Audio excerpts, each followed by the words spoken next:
ਵਾਹਿਗੁਰੂ ਜੀ ਕਾ ਖਾਲਸਾ, ਵਾਹਿਗੁਰੂ ਜੀ ਕੀ ਫਤਿਹ ਜੀ। ਸਾਰੇ ਵੀਰਾਂ ਭੈਣਾਂ ਨੂੰ ਸਵਾਗਤ ਹੈ ਜੀ ਤੁਹਾਡਾ ਸਾਰਿਆਂ ਦਾ ਆਨਲਾਈਨ ਗੁਰਮਤਿ ਕਲਾਸ ਵਿੱਚ। ਆਪ ਸਾਰਿਆਂ ਵੀਰਾਂ ਨੂੰ ਔਰ ਭੈਣਾਂ ਨੂੰ ਜੀ ਆਇਆਂ ਆਖਿਆ ਜਾਂਦਾ ਹੈ। ਜਿਵੇਂ ਕਿ ਆਪ ਸਾਰਿਆਂ ਨੇ ਹੁਕਮ ਕੀਤਾ ਸੀ ਕਿ ਅੱਜ ਜੋ 4 ਲਾਵਾਂ ਦਾ ਪਾਠ ਹੈ ਸੂਹੀ ਰਾਗ ਵਿੱਚ, ਉਹਦੀ ਵਿਚਾਰ ਆਪ ਜੀ ਦੇ ਨਾਲ ਸਾਂਝੀ ਕੀਤੀ ਜਾਏ। ਆਨੰਦ ਕਾਰਜ ਨਾਮ ਦਿੱਤਾ ਹੈ ਸਿੱਖ ਧਰਮ ਨੇ ਵਿਆਹ ਨੂੰ। ਆਮ ਸਮਾਜ ਦੇ ਅੰਦਰ ਵਿਆਹ ਸਮਾਜਿਕ ਬੰਧਨਾਂ ਵਿੱਚ ਬੰਧਨ ਦੀ ਇੱਕ ਰਸਮ ਹੈ ਤੇ ਵਿਆਹ ਰਾਹੀਂ ਪਤੀ ਪਤਨੀ ਆਪਣਾ ਨਵਾਂ ਜੀਵਨ ਸ਼ੁਰੂ ਕਰਦੇ ਹਨ। ਅੱਗੋਂ ਉਹਨਾਂ ਨੇ ਆਪਣਾ ਜੀਵਨ ਬਿਤਾਉਣਾ ਹੈ, ਸੰਤਾਨ ਦੀ ਉਤਪਤੀ ਕਰਨੀ ਹੈ ਤੇ ਜ਼ਿੰਦਗੀ ਉਹਨਾਂ ਨੇ ਗੁਜ਼ਾਰਨੀ ਹੈ। ਪਰ ਗੁਰਮਤਿ ਦੇ ਅੰਦਰ ਵਿਆਹ ਨੂੰ ਜੋ ਨਾਮ ਦਿੱਤਾ ਗਿਆ ਹੈ, ਉਹ ਨਾਮ ਦਿੱਤਾ ਗਿਆ ਹੈ ਆਨੰਦ ਕਾਰਜ। ਕਾਰਜ ਦਾ ਮਤਲਬ ਕੰਮ, ਉਹ ਕਾਰਜ ਜਿਸ ਰਾਹੀਂ ਜ਼ਿੰਦਗੀ ਦੇ ਅੰਦਰ ਆਨੰਦ ਪੈਦਾ ਹੋ ਜਾਏ। ਤੇ ਆਨੰਦ ਬਾਰੇ ਜਿਵੇਂ ਅਸੀਂ ਪਹਿਲਾਂ ਵਿਚਾਰ ਕਰ ਚੁੱਕੇ ਹਾਂ, ਆਨੰਦ ਮਨੁੱਖੀ ਮਨ ਦੀ ਉਸ ਅਵਸਥਾ ਦਾ ਨਾਮ ਹੈ ਜਿੱਥੇ ਜਾ ਕੇ ਮਨੁੱਖ ਦੇ ਅੰਦਰ ਗਿਆਨ ਦਾ ਦੀਵਾ ਲਟ-ਲਟ ਕਰਕੇ ਬਲਦਾ ਹੈ। ਆਨੰਦ ਮਨੁੱਖੀ ਮਨ ਦੀ ਉਸ ਅਵਸਥਾ ਦਾ ਨਾਮ ਹੈ ਜਿੱਥੇ ਜਾ ਕੇ ਮਨੁੱਖ ਚਾਰ ਚੁਫੇਰੇ ਇੱਕ ਰੱਬ ਦਾ ਨੂਰ, ਉਹਦਾ ਜ਼ਹੂਰ, ਉਹਦਾ ਜਲਵਾ ਪਸਰਿਆ ਹੋਇਆ ਤੱਕਦਾ ਹੈ। ਜਿੱਥੇ ਜਾ ਕੇ ਮਨੁੱਖੀ ਮਨ ਦੇ ਅੰਦਰੋਂ ਸਵਾਰਥ, ਮੋਹ, ਵਿਕਾਰ ਖਤਮ ਹੋ ਜਾਂਦੇ ਹਨ। ਜਿੱਥੇ ਜਾ ਕੇ ਇਸ ਦਾ ਜੀਵਨ ਸੰਵਰ ਜਾਂਦਾ ਹੈ ਔਰ ਰੱਬ ਦੇ ਅੰਦਰ ਇਹ ਬੰਦਾ ਇੱਕਮਿਕ ਹੋ ਜਾਂਦਾ ਹੈ। ਜਿੱਥੇ ਖੁਸ਼ੀਆਂ ਹੀ ਖੁਸ਼ੀਆਂ ਨੇ, ਖੇੜਾ ਹੀ ਖੇੜਾ ਹੈ, ਉਸ ਮਨੁੱਖੀ ਮਨ ਦੀ ਅਵਸਥਾ ਦਾ ਨਾਮ ਹੈ ਆਨੰਦ। ਤੇ ਜਿਸ ਕਾਰਜ ਰਾਹੀਂ ਇਹ ਆਨੰਦ ਪੈਦਾ ਹੋਵੇ ਉਸ ਦਾ ਨਾਮ ਰੱਖਿਆ ਹੈ ਆਨੰਦ ਕਾਰਜ। ਤਾਂ ਆਓ ਅਸੀਂ 4 ਲਾਵਾਂ ਰਾਹੀਂ ਇਸ ਆਨੰਦ ਕਾਰਜ ਨੂੰ ਵਿਚਾਰਨ ਦਾ ਯਤਨ ਕਰਦੇ ਹਾਂ। ਸੂਹੀ ਮਹਿਲਾ ਚੌਥਾ। ਸੂਹੀ ਰਾਗ ਦੇ ਅੰਦਰ ਚੌਥੇ ਪਾਤਸ਼ਾਹ ਜੀ ਦੀ ਇਹ ਪਾਵਨ ਬਾਣੀ ਹੈ। ਆਦਿ ਸ੍ਰੀ ਗੁਰੂ ਗ੍ਰੰਥ ਸਾਹਿਬ ਜੀ ਦੇ ਪਾਵਨ ਅੰਗ 773 ਔਰ 74 ਤੇ ਅੰਕਿਤ ਹੈ। ਇਸ ਸ਼ਬਦ ਦੇ ਸ਼ੁਰੂ ਵਿੱਚ ਲਾਵਾਂ ਸਿਰਲੇਖ ਨਹੀਂ ਹੈ। ਵੈਸੇ ਅਸੀਂ ਲਾਵਾਂ ਦਾ ਪਾਠ ਕਹਿ ਦਿੰਦੇ ਹਾਂ।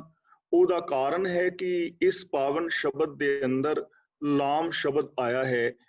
ਹਰ ਪਹਿਲੜੀ ਲਾਮ, ਹਰ ਦੂਜੜੀ ਲਾਮ, ਹਰ ਤੀਜੜੀ ਲਾਮ, ਹਰ ਚੌਥੜੀ ਲਾਮ। ਇਸ ਕਰਕੇ ਲਾਵਾਂ ਦਾ ਪਾਠ ਕਿਹਾ ਜਾਂਦਾ ਹੈ। ਉੱਤੇ ਸਿਰਲੇਖ ਜੋ ਹੈ ਉਹ ਲਾਵਾਂ ਨਹੀਂ ਹੈ। ਰੱਬ ਦੇ ਨਾਲ ਮਿਲਣ ਦੀਆਂ ਇਹ 4 ਪੌੜੀਆਂ ਨੇ। ਮਾਨੋ ਆਪਣੇ ਜੀਵਨ ਨੂੰ ਸਫਲ ਕਰਨ ਦਾ 4 ਰਾਜ ਨੇ, ਸਮਝੋ 4 ਪੌੜੀਆਂ ਨੇ ਰੱਬ ਦੇ ਮਿਲਾਪ ਦੀਆਂ ਜਾਂ ਆਨੰਦਮਈ ਜੀਵਨ ਹਾਸਲ ਕਰਨ ਦੀਆਂ 4 ਨੁਕਤੇ ਨੇ। ਜੇ ਇਹਨਾਂ 4 ਲਾਵਾਂ ਦੇ ਅੰਦਰ ਜੋ ਬਚਨ ਗੁਰਦੇਵ ਪਾਤਸ਼ਾਹ ਨੇ ਕਹੇ ਹਨ, ਜੇ ਇਨਸਾਨ ਉਹਨਾਂ ਤੇ ਅਮਲ ਕਰੇ ਤਾਂ ਇੱਕ ਹਕੀਕਤ ਹੈ ਜ਼ਿੰਦਗੀ ਆਨੰਦਮਈ ਹੋ ਸਕਦੀ ਹੈ ਔਰ ਪਤੀ ਪਤਨੀ ਰੱਬ ਦੇ ਨਾਲ ਮਿਲ ਕੇ ਰੱਬ ਵਰਗੇ ਹੋ ਸਕਦੇ ਹਨ ਤੇ ਸਾਰਾ ਸੰਸਾਰ ਜਿਹੜਾ ਹੈ ਉਹ ਸੁਖੀ ਔਰ ਸ਼ਾਂਤ ਹੋ ਸਕਦਾ ਹੈ। ਜੇ ਇਹਨਾਂ 4 ਲਾਵਾਂ ਜੋ ਨੇ, ਜੇ ਇਹਨਾਂ ਦੇ ਉੱਤੇ ਹੀ ਬੰਦਾ ਅਮਲ ਕਰ ਲਵੇ ਨਾ, ਤੇ ਪੂਰੀ ਦੁਨੀਆ ਦੇ ਮਨੁੱਖ ਦੀਆਂ ਸਾਰੀਆਂ ਸਮੱਸਿਆਵਾਂ ਦਾ ਸੋਲੂਸ਼ਨ ਹੋ ਸਕਦਾ ਹੈ ਔਰ ਹਰ ਇਨਸਾਨ ਦਾ ਜੋ ਗ੍ਰਸਤੀ ਜੀਵਨ ਹੈ ਉਹ ਆਨੰਦਮਈ ਹੋ ਸਕਦਾ ਹੈ, ਸੁਖਮਈ ਹੋ ਸਕਦਾ ਹੈ। ਸਾਡਾ ਘਰ ਪਰਿਵਾਰ ਸਵਰਗ ਹੋ ਸਕਦਾ ਹੈ। ਇਹ ਗਾਰੰਟੀ ਲਈ ਜਾ ਸਕਦੀ ਹੈ, ਇਹਦੇ ਵਿੱਚ ਕੋਈ ਦੋ ਰਾਏ ਨਹੀਂ। ਇਹ ਸਰਬ ਸਾਂਝੀ ਗੱਲ ਹੈ, ਸਰਬਕਾਲੀ ਹੈ ਔਰ ਸਰਬਦੇਸ਼ੀ ਹੈ। ਹਰ ਇੱਕ ਦੇ ਉੱਤੇ ਇਹ ਚੀਜ਼ਾਂ ਲਾਗੂ ਹੋ ਸਕਦੀਆਂ ਨੇ ਔਰ ਬੜੀ ਆਸਾਨੀ ਦੇ ਨਾਲ ਬੰਦਾ ਇਹ ਕਾਰਜ ਜਿਹੜਾ ਹੈ ਉਹ ਕਰ ਸਕਦਾ ਹੈ। ਤਾਂ ਆਓ ਅਸੀਂ ਵਿਚਾਰ ਕਰਨ ਦਾ ਯਤਨ ਕਰੀਏ। ਹੁਣ ਇਹ ਪ੍ਰਭੂ ਦੇ ਮਿਲਾਪ ਦੀ ਗੱਲ ਹੈ ਤੇ ਜਿਵੇਂ ਦੁਨਿਆਵੀ ਤੌਰ ਤੇ ਲਾਵਾਂ ਫੇਰੇ ਹੁੰਦੇ ਨੇ, ਉਹਨਾਂ ਦੀ ਮਿਸਾਲ ਗੁਰੂ ਪਾਤਸ਼ਾਹ ਜੀ ਨੇ ਲਈ ਹੈ। ਤੇ ਸਿੱਖ ਧਰਮ ਦੇ ਅੰਦਰ ਇਹ ਨੇਮ ਬਣਾਇਆ ਗਿਆ ਹੈ ਕਿ ਜਦੋਂ ਵਿਆਹ ਹੁੰਦਾ ਹੈ, ਆਨੰਦ ਕਾਰਜ ਹੁੰਦਾ ਹੈ, ਤਾਂ ਇਹਨਾਂ 4 ਲਾਵਾਂ ਦਾ ਪਾਠ ਕੀਤਾ ਜਾਂਦਾ ਹੈ। ਬੱਚੇ ਬੱਚੀ ਨੂੰ ਕਿਹਾ ਜਾਂਦਾ ਹੈ ਕਿ ਹਰ ਲਾਮ ਤੋਂ ਬਾਅਦ ਬੜੇ ਪ੍ਰੇਮ ਦੇ ਨਾਲ ਮੱਥਾ ਟੇਕਣਾ ਹੈ। ਉਸ ਤੋਂ ਬਾਅਦ ਖੜੇ ਹੋ ਕੇ ਗੁਰੂ ਗ੍ਰੰਥ ਸਾਹਿਬ ਜੀ ਦੀ ਪਰਿਕਰਮਾ ਕਰਨੀ ਹੈ ਤੇ ਰਾਗੀ ਸਹਿਬਾਨ ਉਸ ਲਾਮ ਦੇ ਪੌੜੀ ਦਾ ਜਿਹੜਾ ਹੈ ਪਾਠ ਕੀਰਤਨ ਲਗਾਤਾਰ ਕਰਦੇ ਜਾਣਗੇ। ਆ ਕੇ ਮੱਥਾ ਟੇਕ ਕੇ ਦੂਜੀ ਲਾਮ ਸਰਵਣ ਕਰਨ ਵਾਸਤੇ ਖੜੇ ਹੋ ਜਾਣਾ ਹੈ। ਇਸੇ ਤਰ੍ਹਾਂ 4 ਲਾਵਾਂ ਸਰਵਣ ਕਰਨੀਆਂ ਨੇ, 4 ਲਾਵਾਂ ਦੇ ਟਾਈਮ ਪਰਿਕਰਮਾ ਕਰਨੀ ਹੈ ਔਰ ਉਸ ਤੋਂ ਉਪਰੰਤ ਜਿਹੜਾ ਹੈ ਦੋਵਾਂ ਬੱਚੇ ਨੇ ਬਹਿ ਜਾਣਾ ਹੈ। ਉਪਰੰਤ ਆਨੰਦ ਸਾਹਿਬ ਜੀ ਦੀ ਪਾਵਨ ਬਾਣੀ ਦਾ ਪਾਠ ਹੁੰਦਾ ਹੈ, ਫਿਰ ਅਰਦਾਸ ਕੀਤੀ। ਬੱਚੀ ਔਰ ਬੱਚਾ ਮੱਥਾ ਕਿਉਂ ਟੇਕਦੇ ਨੇ ਹਰ ਲਾਮ ਤੋਂ ਬਾਅਦ?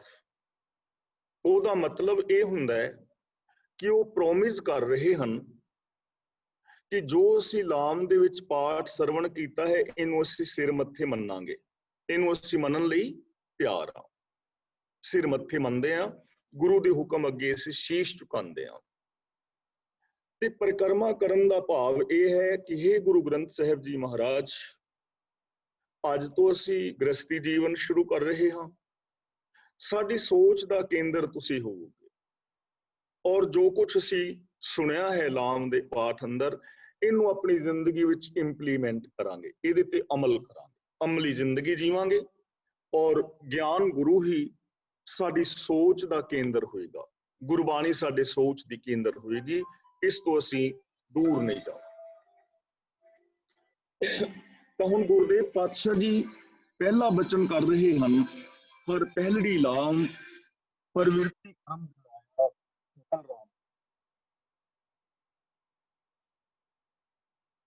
ਪ੍ਰਵਿਰਤੀ ਕਰਮ। सॉरी जी, 1 मिनट, मैं बार बार फोन परेशान।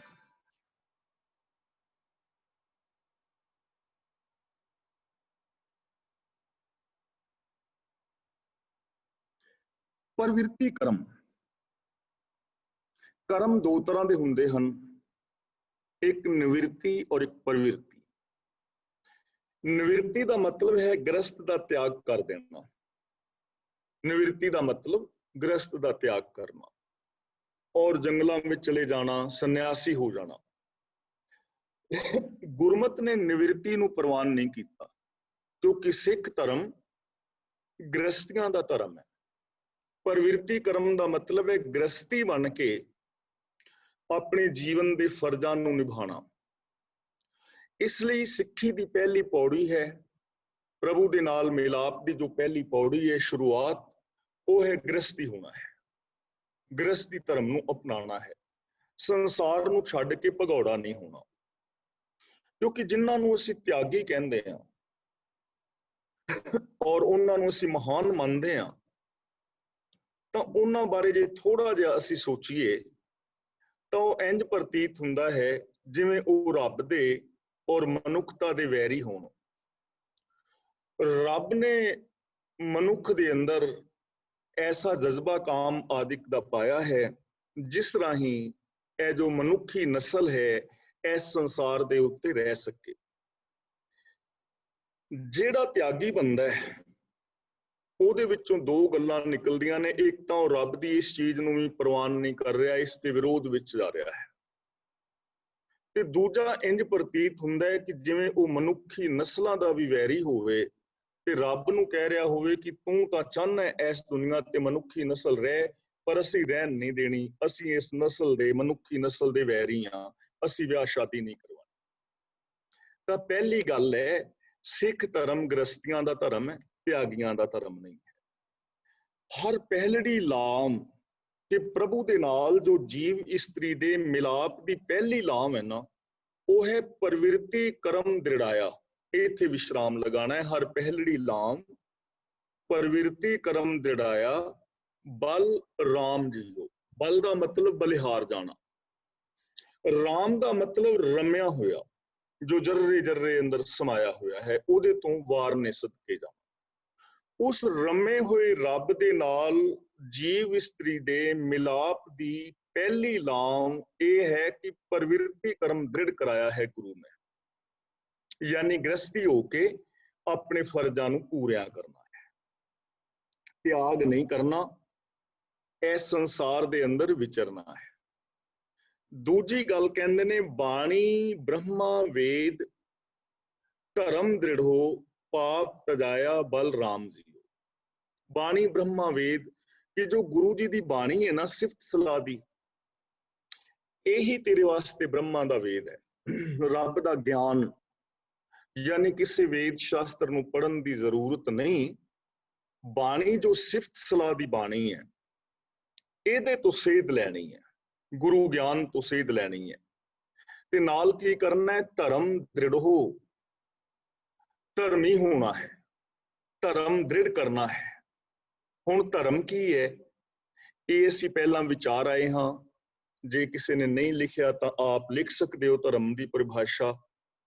ਸੱਚ ਨੂੰ ਆਧਾਰ ਬਣਾ ਕੇ ਮਨੁੱਖੀ ਫਰਜ਼ਾਂ ਨੂੰ ਪੂਰੇ ਕਰਨ ਦਾ ਨਾਮ ਧਰਮ ਹੈ। ਸੱਚ ਨੂੰ ਆਧਾਰ ਬਣਾ ਕੇ ਮਨੁੱਖੀ ਫਰਜ਼ਾਂ ਨੂੰ ਪੂਰੇ ਕਰਨ ਦਾ ਨਾਮ ਧਰਮ ਹੈ। ਇਹ ਅਸੀਂ ਜਪਜੀ ਸਾਹਿਬ ਜੀ ਦੇ ਵਿੱਚ ਵੀ ਖੁੱਲ੍ਹ ਕੇ ਵਿਚਾਰ ਕੀਤੀ ਹੈ। ਤੇ ਅੱਜ ਮੈਂ ਆਪ ਦੇ ਨਾਲ ਫਿਰ ਇੱਥੇ ਵਿਚਾਰ ਸਾਂਝੀ ਕਰਦੇ ਹਾਂ। ਧਰਮ ਦਾ ਮਤਲਬ ਹੈ ਫਰਜ਼।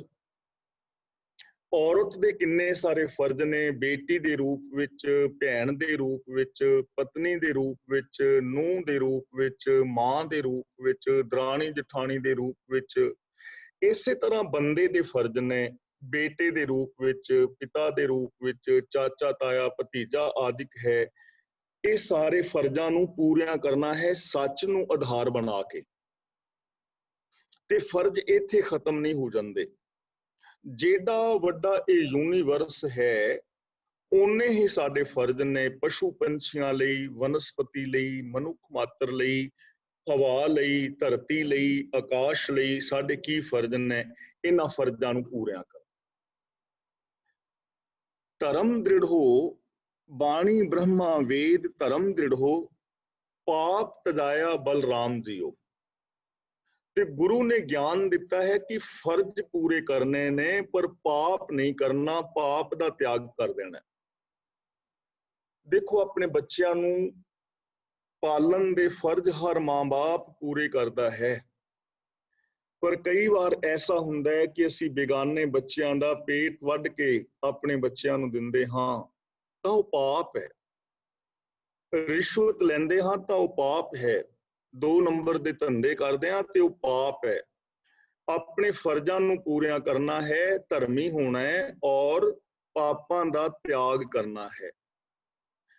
ਧਰਮ ਦ੍ਰਿੜੋ ਹਰ ਨਾਮ ਧਿਆਵੋ, ਆਪਣੇ ਫਰਜ਼ ਪੂਰੇ ਕਰੋ ਤੇ ਹਰ ਨਾਮ ਧਿਆਵੋ। ਧਿਆਵੋ ਦਾ ਮਤਲਬ ਧਿਆਨ ਚ ਰੱਖੋ, ਹਰ ਨਾਮ ਦਾ ਮਤਲਬ ਰੱਬ ਦੀ ਰਜ਼ਾ ਪਾਣਾ, ਰੱਬੀ ਰਜ਼ਾ ਦੇ ਅੰਦਰ ਤੁਰਨਾ ਹੈ, ਰੱਬ ਦੀ ਸਿਫਤ ਸਲਾਹ ਕਰਨੀ ਹੈ।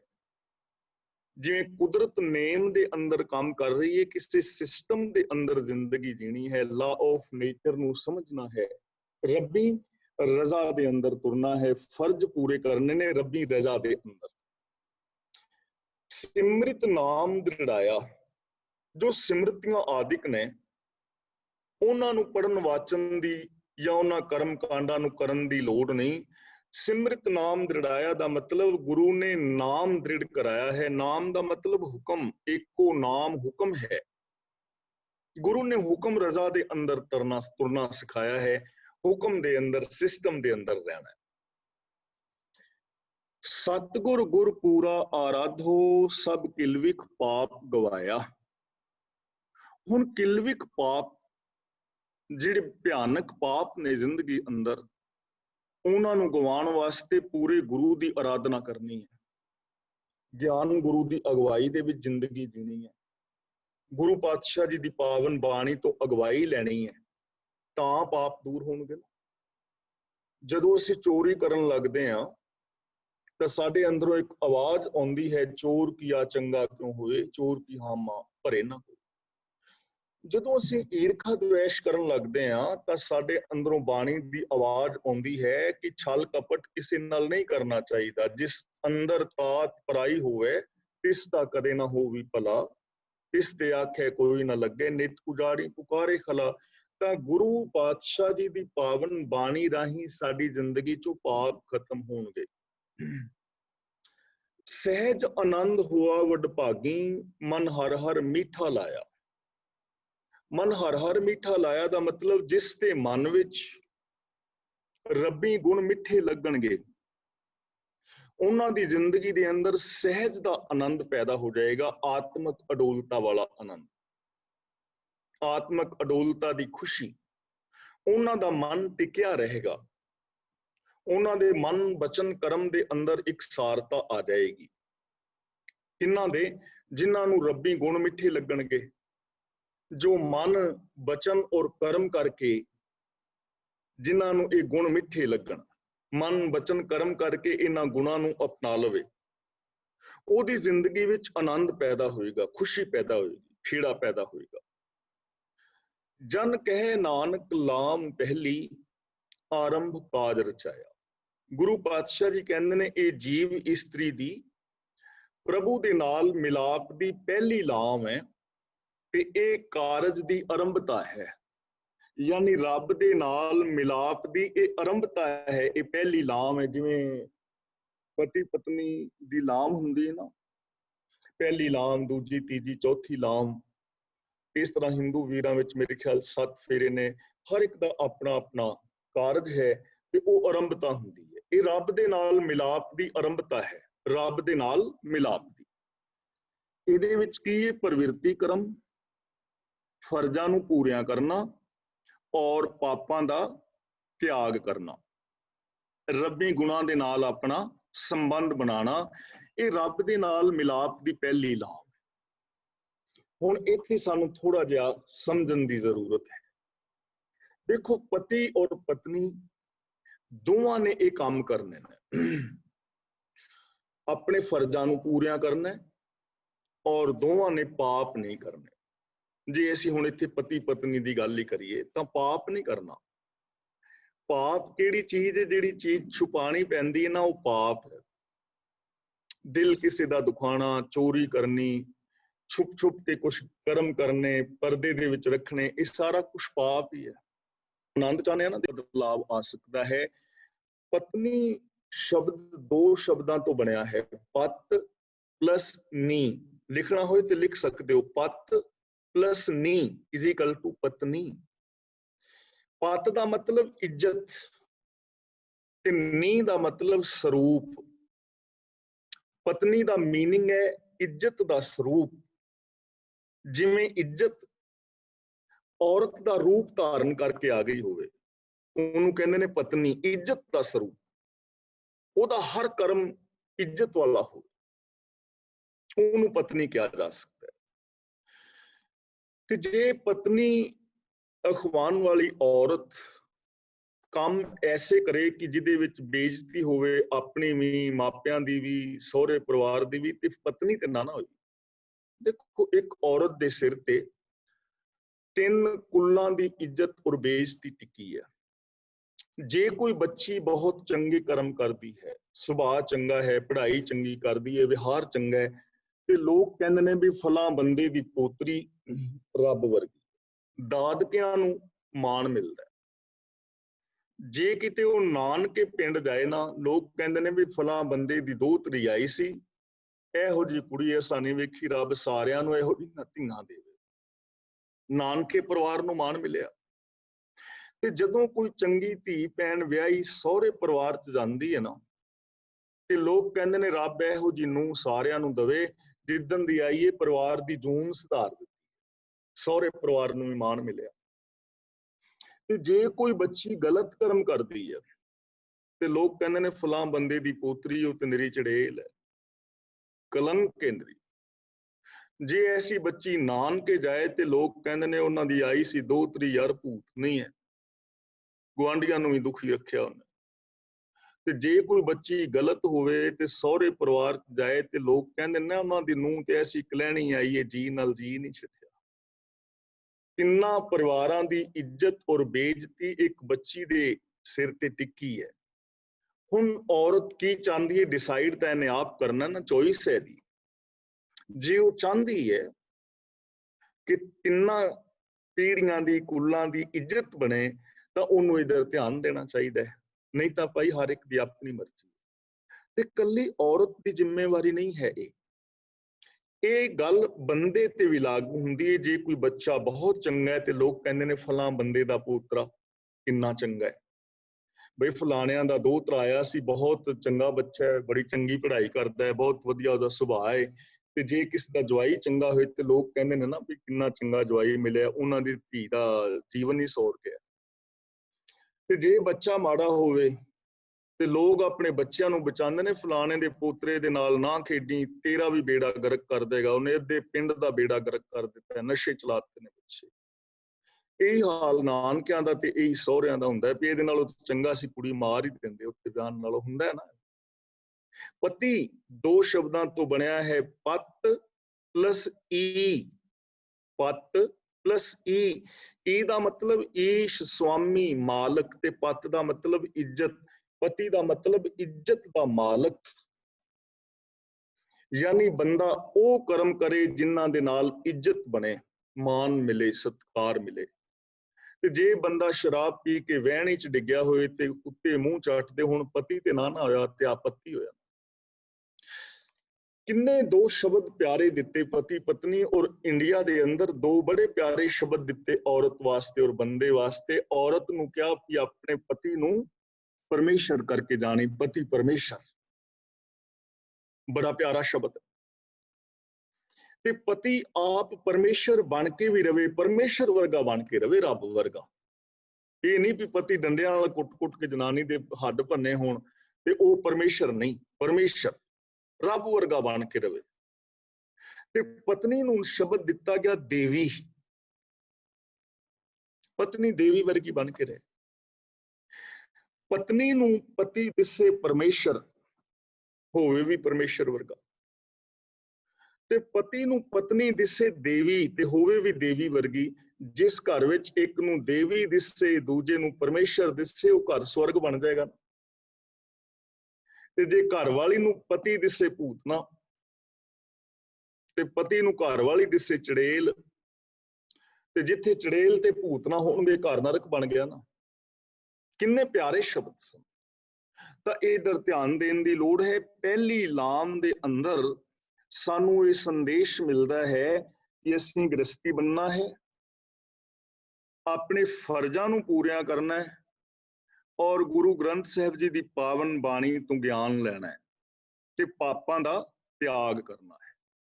ਫਿਰ ਥੋੜੇ ਰੂਪ ਵਿੱਚ ਨੋਟ ਕਰ ਲਓ, ਗ੍ਰਸਤੀ ਹੋਣਾ ਹੈ, ਆਪਣੇ ਫਰਜ਼ਾਂ ਨੂੰ ਪੂਰੀਆਂ ਕਰਨਾ ਹੈ, ਸੱਚ ਨੂੰ ਆਧਾਰ ਬਣਾ ਕੇ ਮਨੁੱਖੀ ਫਰਜ਼ਾਂ ਨੂੰ ਪੂਰੇ ਕਰਨਾ ਹੈ, ਔਰ ਪਾਪਾਂ ਦਾ ਤਿਆਗ ਕਰਨਾ ਹੈ। ਇਹ ਹੈ ਪਹਿਲੀ ਲਾਮ ਦੇ ਅੰਦਰ ਸਾਨੂੰ ਮੋਟਾ-ਮੋਟਾ ਜਿਹਾ ਸੰਦੇਸ਼। Giani ji, sorry to disturb you, ਇਹ ਕਿੰਨੇ ਪੇਜ ਤੇ ਹੈਗਾ ਤੁਸੀਂ ਕਿਹਾ? 773 ਤੇ। ਤਾਂ ਇਹ ਪਹਿਲੀ ਲਾਮ ਹੈ। ਹੁਣ ਦੂਜੀ ਲਾਮ ਦੇ ਅੰਦਰ ਗੁਰੂ ਜੀ ਕਹਿ ਰਹੇ ਨੇ, ਹਰ ਦੂਜੜੀ ਲਾਮ ਸਤਿਗੁਰ ਪੁਰਖ ਮਿਲਾਇਆ ਬਲਰਾਮ ਜੀ। ਹੁਣ ਦੂਜੀ ਲਾਮ ਦੇ ਅੰਦਰ ਕਹਿ ਰਹੇ ਨੇ ਕਿ ਰੱਬ ਦੇ ਨਾਲ ਮਿਲਾਪ ਵਾਸਤੇ ਦੂਜੀ ਲਾਮ ਹੈ ਗੁਰੂ ਦਾ ਮਿਲਾਪ। ਗੁਰੂ ਦਾ ਮਿਲਾਪ ਕਿਉਂ? ਕਿਉਂਕਿ ਰੱਬ ਮੇਰੇ ਵਿੱਚ ਵੀ ਵਸਦਾ ਹੈ, ਗੁਰੂ ਵਿੱਚ ਵੀ ਵਸਦਾ ਹੈ, ਤਾਂ ਮੈਨੂੰ ਗੁਰੂ ਦੀ ਲੋੜ ਕਿਉਂ ਪੈਂਦੀ ਹੈ? ਡਾਇਰੈਕਟ ਮੈਨੂੰ ਰੱਬ ਕਿਉਂ ਨਹੀਂ ਮਿਲਦਾ? ਰੀਜ਼ਨ ਹੈ ਕਿ ਬੰਦੇ ਦੇ ਅੰਦਰ ਮੈਂ ਕਰਨ ਦੀ ਭਾਵਨਾ ਹੈ। ਇਹ ਕੰਮ ਮੈਂ ਕੀਤਾ, ਮੈਂ ਕੀਤਾ, ਮੈਂ ਕੀਤਾ, ਤੇ ਇਹ ਮੈਂ ਹੀ ਮੈਨੂੰ ਰੱਬ ਦੇ ਨਾਲੋਂ ਵਿਛੋੜਦੀ ਹੈ। ਜਦ ਬੰਦਾ ਗੁਰੂ ਦੇ ਚਰਨਾਂ ਦੀ ਸ਼ਰਨ ਵਿੱਚ ਜਾਂਦਾ ਹੈ ਤਾਂ ਗੁਰੂ ਇਹਦੇ ਅੰਦਰੋਂ ਮੈਂ ਨੂੰ ਮੁਕਾਉਂਦਾ ਹੈ ਤੇ ਤੂੰ ਦੇ ਨਾਲ ਜੋੜਦਾ ਹੈ। ਫਿਰ ਇਹ ਬੰਦਾ ਕਹਿੰਦਾ ਹੈ ਕੰਮ ਗੁਰੂ ਦੀ ਕਿਰਪਾ ਨਾਲ ਹੋਇਆ, ਗੁਰੂ ਦੀ ਰਹਿਮਤ ਨਾਲ ਹੋਇਆ।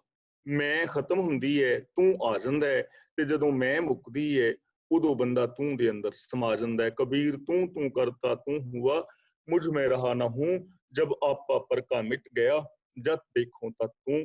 ਤੇ ਗੁਰੂ ਦੀ ਲੋੜ ਇਸ ਕਰਕੇ ਹੈ ਕਿ ਸਾਨੂੰ ਗਿਆਨ ਚਾਹੀਦਾ ਹੈ। ਮੇਰੀ ਮੱਤ ਸੀਮਤ ਹੈ ਤੇ ਇਸ ਯੂਨੀਵਰਸ ਦੇ ਅੰਦਰ ਜੀਣ ਵਾਸਤੇ ਮੈਨੂੰ ਯਥਾਰਥ ਗਿਆਨ ਦੀ ਜ਼ਰੂਰਤ ਹੈ। ਇਸ ਲਈ ਗੁਰੂ ਦੀ ਲੋੜ ਹੈ।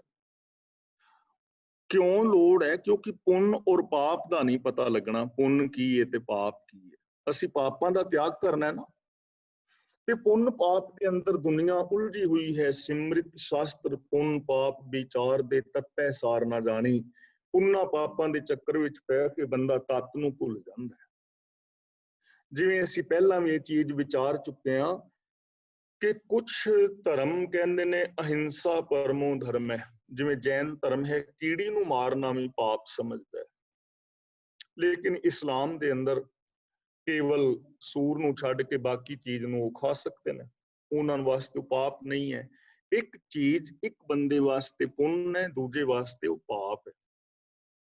असी अपनी जिंदगी वल वेखीए, जीव हत्या पाप है ਤਾਂ मैं जीव हत्या ਕਰਨ ਦਾ ਸੰਦੇਸ਼ ਨਹੀਂ ਦੇ ਰਿਹਾ, केवल इस चीज ਨੂੰ ਵਿਚਾਰਨ ਦੀ ਗੱਲ ਕਰ ਰਿਹਾ। ਤੁਹਾਡੇ ਘਰ ਦੇ ਵਿੱਚ ਕੋਈ ਕੁੱਤਾ ਬਿੱਲੀ ਰੱਖਿਆ, ਤੁਸੀਂ ਗਾਂ ਮੱਝ ਪਾਲੀ ਹੈ, ਤੇ ਤੁਹਾਡੇ ਘਰ ਵਿੱਚ ਪਾਲਤੂ ਜਾਨਵਰ ਨੂੰ ਜ਼ਖਮ ਹੋ ਜਾਏ, ਉਹਦੇ ਵਿੱਚ ਕੀੜੇ ਪੈ ਜਾਣ, ਤਾਂ ਕੀੜੇ ਮਾਰਨ ਵਾਲੀ ਦਵਾਈ ਪਾਓਗੇ ਕਿ ਨਹੀਂ? ਪਾਓਗੇ ਨਾ। ਕੀੜੇ ਮਾਰਨ ਵਾਲੀ ਦਵਾਈ ਪਾਓਗੇ, ਕੀੜੇ ਮਰਨਗੇ, ਤੁਹਾਨੂੰ ਪਾਪ ਲੱਗੇਗਾ। ਤੇ ਜੇ ਕੀੜੇ ਮਾਰਨ ਵਾਲੀ ਦਵਾਈ ਨਹੀਂ ਪਾਓਗੇ, ਤੁਹਾਡਾ ਉਹ ਜਾਨਵਰ ਮਰ ਜਾਏਗਾ, ਫਿਰ ਤੁਹਾਨੂੰ ਪਾਪ ਲੱਗੇਗਾ। ਹੁਣ ਕਿਹਨੂੰ ਪੁੰਨ ਕਹੋਗੇ, ਕਿਹਨੂੰ ਪਾਪ? ਸਾਡੇ ਬਾਬੇ ਸੰਦੇਸ਼ ਦਿੰਦੇ ਨੇ ਨਾ ਵੀ ਜੀਵ ਹੱਤਿਆ ਕਰਨੀ ਪਾਪ ਹੈ, ਜੀਵ ਹੱਤਿਆ ਛੱਡੋ। ਜੇ ਹੁਣ ਕਿਸਾਨ ਜੀਵ ਹੱਤਿਆ ਕਰਨੀ ਛੱਡ ਦੇਵੇ, ਫਸਲਾਂ ਦੇ ਉੱਤੇ ਕੀੜੇ ਮਾਰ ਦਵਾਈ ਦਾ ਛਿੜਕਾਵ ਨਾ ਕਰੇ, ਹਲ ਨਾ ਵਾਏ ਵੀ ਜਿਵੇਂ ਹਲ ਵਾਵਾਂਗਾ, ਟਰੈਕਟਰ ਚਲਾਵਾਂਗਾ, ਗੰਡੋਏ ਮਰਨਗੇ, ਕੀੜੇ ਮਰਨਗੇ ਕੱਟ ਕੱਟ ਕੇ। ਕਿਸਾਨ ਬੰਦਾ ਹਜ਼ਾਰਾਂ ਨਹੀਂ ਲੱਖਾਂ ਕੀੜੇ, ਕਰੋੜਾਂ ਕੀੜੇ ਸਾਲ ਭਰ ਵਿੱਚ ਮਾਰਦਾ ਹੈ। ਕਿਸਾਨ ਤੇ ਵਿਚਾਰਾ ਰਗੜਿਆ ਗਿਆ, ਕੀੜੇ ਮਾਰਨ ਵਾਲੀ ਦਵਾਈ ਪਾਏਗਾ, ਪਾਪ ਲੱਗੇਗਾ। ਤੇ ਜੇ ਕਿਸਾਨ ਖੇਤੀ ਕਰਨੀ ਛੱਡ ਦੇਵੇ, ਕੋਈ ਫਸਲ ਨਾ ਹੋਏ, ਤੇ ਜਿੰਨੇ ਬਾਬੇ ਨੇ ਸਾਰੇ ਭੁੱਖੇ ਮਰ ਜਾਣਗੇ, ਕਿਸਾਨ ਨੂੰ ਫਿਰ ਪਾਪ ਲੱਗੇਗਾ ਵੀ ਇੰਨੇ ਬਾਬੇ ਮਾਰ ਦਿੱਤੇ। ਕਿਹਨੂੰ ਪੁੰਨ ਕਹੋਗੇ, ਕਿਹਨੂੰ ਪਾਪ ਕਹੋਗੇ? ਇੱਕ ਬਾਜ ਨੇ ਬਟੇਰਾ ਫੜ ਲਿਆ ਤੇ ਉਹਨੂੰ ਨੋਚ ਨੋਚ ਕੇ ਖਾਣ ਲੱਗਾ, ਤੇ ਕਿਸੇ ਨੇ ਬਾਜ ਤੋਂ ਬਟੇਰਾ ਛਡਾ ਲਿਆ, ਤੇ ਬਾਜ ਕਹਿਣ ਲੱਗਾ ਵੀ ਇਹਨੂੰ ਕਿਉਂ ਛਡਾਇਆ? ਕਹਿਣ ਲੱਗਾ ਮੇਰੇ ਸਾਹਮਣੇ ਤੂੰ ਇਹਨੂੰ ਨੋਚ ਨੋਚ ਕੇ ਖਾਣਾ ਸੀ, ਇਹਨੇ ਤੜਪ ਤੜਪ ਕੇ ਮਰਨਾ ਸੀ, ਮੈਨੂੰ ਪਾਪ ਲੱਗਦਾ, ਮੈਂ ਇਹਨੂੰ ਤੜਪ ਤੜਪ ਕੇ ਮਰਦੇ ਨੂੰ ਵੇਂਦਾ। ਤੇ ਬਾਜ ਕਹਿੰਦਾ ਵੀ ਤੈਨੂੰ ਤੇ ਪਾਪ ਹੁਣ ਵੀ ਲੱਗੇਗਾ, ਰੱਬ ਨੇ ਮੈਨੂੰ ਮਾਸਖੋਰ ਬਣਾਇਆ, ਮੇਰੀ ਇਹ 'ਚ ਕੀ ਗਲਤੀ? ਮੇਰੀ ਖੁਰਾਕ ਹੈ, 4 ਦਿਨ ਦਾ ਭੁੱਖਾ ਹਾਂ, ਅੱਜ ਮੈਨੂੰ ਇਹ ਖੁਰਾਕ ਮਿਲੀ ਹੈ, ਇਹ ਤੂੰ ਖੋਲੀ ਹੈ, ਹੁਣ ਤੇਰੇ ਸਾਹਮਣੇ ਮੈਂ ਭੁੱਖ ਨਾਲ ਤੜਪ ਤੜਪ ਕੇ ਮਰਾਂਗਾ, ਤੈਨੂੰ ਪਾਪ ਲੱਗੇਗਾ। ਹੁਣ ਪਾਪ ਕਿਹਨੂੰ ਕਹੋਗੇ ਤੇ ਪੁੰਨ ਕਿਹਨੂੰ? ਨਹੀਂ ਨਾ ਖਿੜਾ ਹੋਣਾ। ਇਸ ਲਈ ਗਿਆਨ ਦੀ ਜ਼ਰੂਰਤ ਹੈ, ਯਥਾਰਥ ਗਿਆਨ ਦੀ। ਇਸ ਕਰਕੇ ਦੂਜੀ ਲਾਮ ਵਿੱਚ ਗੁਰੂ ਜੀ ਕਹਿੰਦੇ ਨੇ, ਹਰ ਦੂਜੜੀ ਲਾਮ ਸਤਿਗੁਰ ਪੁਰਖ ਮਿਲਾਇਆ ਬਲ ਰਾਮ ਜੀਓ। ਗੁਰੂ ਦਾ ਮਿਲਾਪ, ਗਿਆਨ ਦੀ ਵਰਤੋਂ, ਗਿਆਨ ਗੁਰੂ ਦੀ ਅਗਵਾਈ ਵਿੱਚ ਜ਼ਿੰਦਗੀ ਜੀਣੀ ਹੈ, ਕਿਉਂਕਿ ਯੂਨੀਵਰਸਲ ਟਰੁੱਥ ਸਾਡੇ ਸਾਹਮਣੇ ਹੋਣਾ ਚਾਹੀਦਾ। ਯੂਨੀਵਰਸਲ ਟਰੁੱਥ, ਬ੍ਰਹਿਮੰਡ ਦੀ ਸੱਚ ਕੀ ਹੈ, ਮੈਂ ਕੀ ਕਹਿੰਦਾ ਇਹਦੇ ਨਾਲ ਕੋਈ ਫਰਕ ਨਹੀਂ ਪੈਂਦਾ, ਤੁਸੀਂ ਕੀ ਕਹਿੰਦੇ ਹੋ ਇਹਦੇ ਨਾਲ ਕੋਈ ਫਰਕ ਨਹੀਂ ਪੈਂਦਾ। ਸੱਚ ਕੀ ਹੈ, ਸੱਚਾਈ ਕੀ ਹੈ, ਉਹਦੇ ਬਾਰੇ ਪਤਾ ਹੋਣਾ ਚਾਹੀਦਾ। ਤੇ ਜਦੋਂ ਗੁਰੂ ਦਾ ਗਿਆਨ ਸਾਡੀ ਜ਼ਿੰਦਗੀ ਚ ਆਏਗਾ, ਫਿਰ ਕੀ ਵਾਪਰੇਗਾ? ਨਿਰਭਉ ਭੈ ਮਨ ਹੋਏ, ਹਉਮੈ ਮੈਲ ਗਵਾਇਆ ਬਲ ਰਾਮ ਜੀਓ। ਗੁਰੂ ਦੇ ਗਿਆਨ ਰਾਹੀਂ ਨਿਰਭਉ ਭੈ ਮਨ ਹੋਏ, ਇਹ ਭੈ ਤੋਂ ਰਹਿਤ ਹੋ ਜਾਏਗਾ। ਇਹਦੀ ਜ਼ਿੰਦਗੀ ਚੋਂ ਐਸੇ ਪੁੰਨ ਪਾਪ ਵਾਲੇ ਸਾਰੇ ਭੈ ਖਤਮ ਹੋ ਜਾਣਗੇ, ਨਿਰਭਉ ਹੋ ਜਾਏਗਾ। ਭੈ ਕਿਹਨੂੰ ਹੁੰਦਾ? ਜਿਹੜਾ ਪਾਪ ਕਰਦਾ। ਸੋ ਡਰੈ ਜੇ ਪਾਪ ਕਮਾਉਂਦਾ, ਧਰਮੀ ਵਿਗਸੇਤ। ਧਰਮੀ ਨੂੰ ਤੇ ਕੋਈ ਡਰ ਹੈ ਨਹੀਂ, ਤੇ ਇਹਨੂੰ ਪੁੰਨ ਪਾਪ ਦਾ ਪਤਾ ਲੱਗ ਜਾਏਗਾ, ਇਹਨੂੰ ਠੀਕ ਔਰ ਗਲਤ ਦਾ ਨਿਰਣਾ ਇਹ ਕਰਨ ਜੋਗਾ ਹੋ ਜਾਏਗਾ। ਸੱਚ ਔਰ ਝੂਠ ਦਾ ਸਮਝ ਆ ਜਾਏਗੀ, ਇਹ ਝੂਠ ਨੂੰ ਛੱਡ ਦੇਵੇਗਾ, ਸੱਚ ਨੂੰ ਅਪਣਾ ਲਵੇਗਾ। ਇਹਦੀ ਜ਼ਿੰਦਗੀ ਦੇ ਅੰਦਰ ਫਿਰ ਭੈ ਨਹੀਂ ਰਹੇਗਾ, ਇਹ ਬੇਪਰਵਾਹ ਹੋਏਗਾ। ਅਸੀਂ ਕਿੰਨੇ ਸਾਰੇ ਕਰਮ ਲੋਕਾਂ ਤੋਂ ਡਰਦੇ ਹੀ ਕਰੀ ਜਾਂਦੇ ਹਾਂ, ਕਿੰਨੇ ਸਾਰੇ ਕਰਮ। ਜੇ ਕਿਸੇ ਦਾ ਬਜ਼ੁਰਗ ਗੁਜ਼ਰਦਾ ਹੈ ਨਾ, ਉਹਨਾਂ ਨੂੰ ਪਤਾ ਹੁੰਦਾ ਹੈ ਕਿ ਆ ਕੱਪੜੇ ਕੁੱਪੜੇ ਮੰਜੇ ਦੇਣ ਦਾ ਕੋਈ ਲਾਭ ਨਹੀਂ, ਫੁੱਲ ਤਾਰ ਕੇ ਬਾਪੂ ਦੀ ਮੁਕਤੀ ਨਹੀਂ ਹੋਣੀ, ਬਰਸੀ ਕਰਾਉਣ ਦੇ ਨਾਲ ਕੋਈ ਸੰਬੰਧ ਨਹੀਂ ਗੁਰਮਤ ਦਾ। ਇਹਨਾਂ ਚੀਜ਼ਾਂ ਬਾਰੇ ਪਤਾ ਹੈ, पर लोग करी जाते ने भी शरीक की कहणगे, लोग की कहणगे। लोकाचारी करके ही बहुत सारे लोग कर्म ऐसे करी जाते हैं। लेकिन जदों ये लोकाचारी का डर लैंदा है ना, फिर बंदा सच दे नाल जुड़ता है। ते जिहड़ा लोकाचारी दे डर दे पिछे है, वो बंदा सच दे नाल कदे जुड़ नहीं सकता। ओदी जिंदगी चों ये भै खत्म हो जानी, निरभौ पै मन होए। हौमे मैल गवाया बलराम जी, तो ओदी जिंदगी चों हौमे दी मैल भी गवाच जाएगी, हंकार भी नहीं रहेगा। इस दुनिया विच कई लोग ने नहीं डरते, पर उन्हां विच हंकार हुंदा है। वो कहंदे ने मैं नहीं डरदा किसी दे प्यो तो, कहंदे ने ना, पर वो डरांदे बड़ा ने लोकां नूं भी डरदा ते नहीं ते डरा ते रहा है ना, हंकार ते कर रहा है, सुपरियोरिटी कॉम्पलैक्स तेरे अंदर है। जेड़ा बंदा गुरु ज्ञान मुताबिक जिंदगी जीवेगा, ना ਉਹਦੇ अंदर इनफीरियोरिटी कॉम्पलैक्स रहेगा, ना सुपरियोरिटी कॉम्पलैक्स रहेगा। ये दोवें हौमे ਦੇ ਵਿਗੜੇ ਹੋਏ ਰੂਪ ਨੇ। ਉਹਨਾਂ ਦੀ ਜ਼ਿੰਦਗੀ 'ਚ ਹਉਮੈ ਦੀ ਮੈਲ ਗਵਾਚ ਜਾਏਗੀ, ਨਾ ਉਹਦੇ ਅੰਦਰ ਨੈਗੇਟਿਵਿਟੀ ਰਹੇਗੀ ਔਰ ਨਾ ਹੀ ਉਹਦੇ ਅੰਦਰ ਹੰਕਾਰ ਦੀ ਭਾਵਨਾ ਕਿ ਕੇਵਲ ਮੈਂ ਹੀ ਸਭ ਕੁਝ ਹਾਂ, ਇਹ ਕੁਝ ਨਹੀਂ ਰਹੇਗਾ। ਦੂਜੀ ਲਾਉਂ ਵਿੱਚ ਇਹ ਚੀਜ਼ ਆ ਰਹੀ ਹੈ, ਨਿਰਮਲ ਭਉ ਪਾਇਆ। ਹੁਣ ਜਿੱਥੇ ਭੈ ਗਵਾਚਿਆ ਨਾ, ਡਰ ਗਵਾਚਿਆ, ਉਥੇ ਕੀ ਆ ਗਿਆ, ਨਿਰਮਲ ਭਉ ਪਾਇਆ, ਹਰ ਗੁਣ ਗਾਇਆ, ਹਰ ਵੇਖੇ ਰਾਮ ਹਦੂਰ। ਉਹਦੇ ਅੰਦਰ ਨਿਰਮਲ ਭਉ ਪੈਦਾ ਹੋ ਜਾਂਦਾ ਹੈ। ਭੈ ਹੋਰ ਚੀਜ਼ ਹੈ, ਨਿਰਮਲ ਭਉ ਹੋਰ ਚੀਜ਼ ਹੈ। ਇੱਥੇ ਨਿਰਮਲ ਭਉ ਦਾ ਮਤਲਬ ਹੈ ਅਦਬ ਔਰ ਸਤਕਾਰ। ਉਹਨੂੰ ਡਰ ਨਹੀਂ ਹੁੰਦਾ। ਡਰ ਤੇ ਇਹ ਹੈ ਨਾ ਕਿ ਮੈਂ ਹੁਣ ਗਲਤ ਕੰਮ ਕਰ ਦਿੱਤਾ ਹੈ ਤੇ ਇਹਦੇ ਬਦਲੇ ਪਤਾ ਨਹੀਂ ਹੁਣ ਮੇਰਾ ਕੀ ਹੋਏਗਾ। ਪਤਨੀ ਨੇ ਕੋਈ ਝੂਠ ਬੋਲਿਆ ਹੈ, ਪਤੀ ਤੋਂ ਚੋਰੀ ਪੈਸੇ ਰੱਖੇ ਨੇ, ਜਾਂ ਪਤੀ ਨੇ ਕੋਈ ਝੂਠ ਬੋਲਿਆ ਹੋਇਆ ਹੈ, ਤਾਂ ਡਰ ਤੇ ਇਸ ਚੀਜ਼ ਦਾ। ਇੱਕ ਹੈ ਅਦਬ ਔਰ ਸਤਕਾਰ।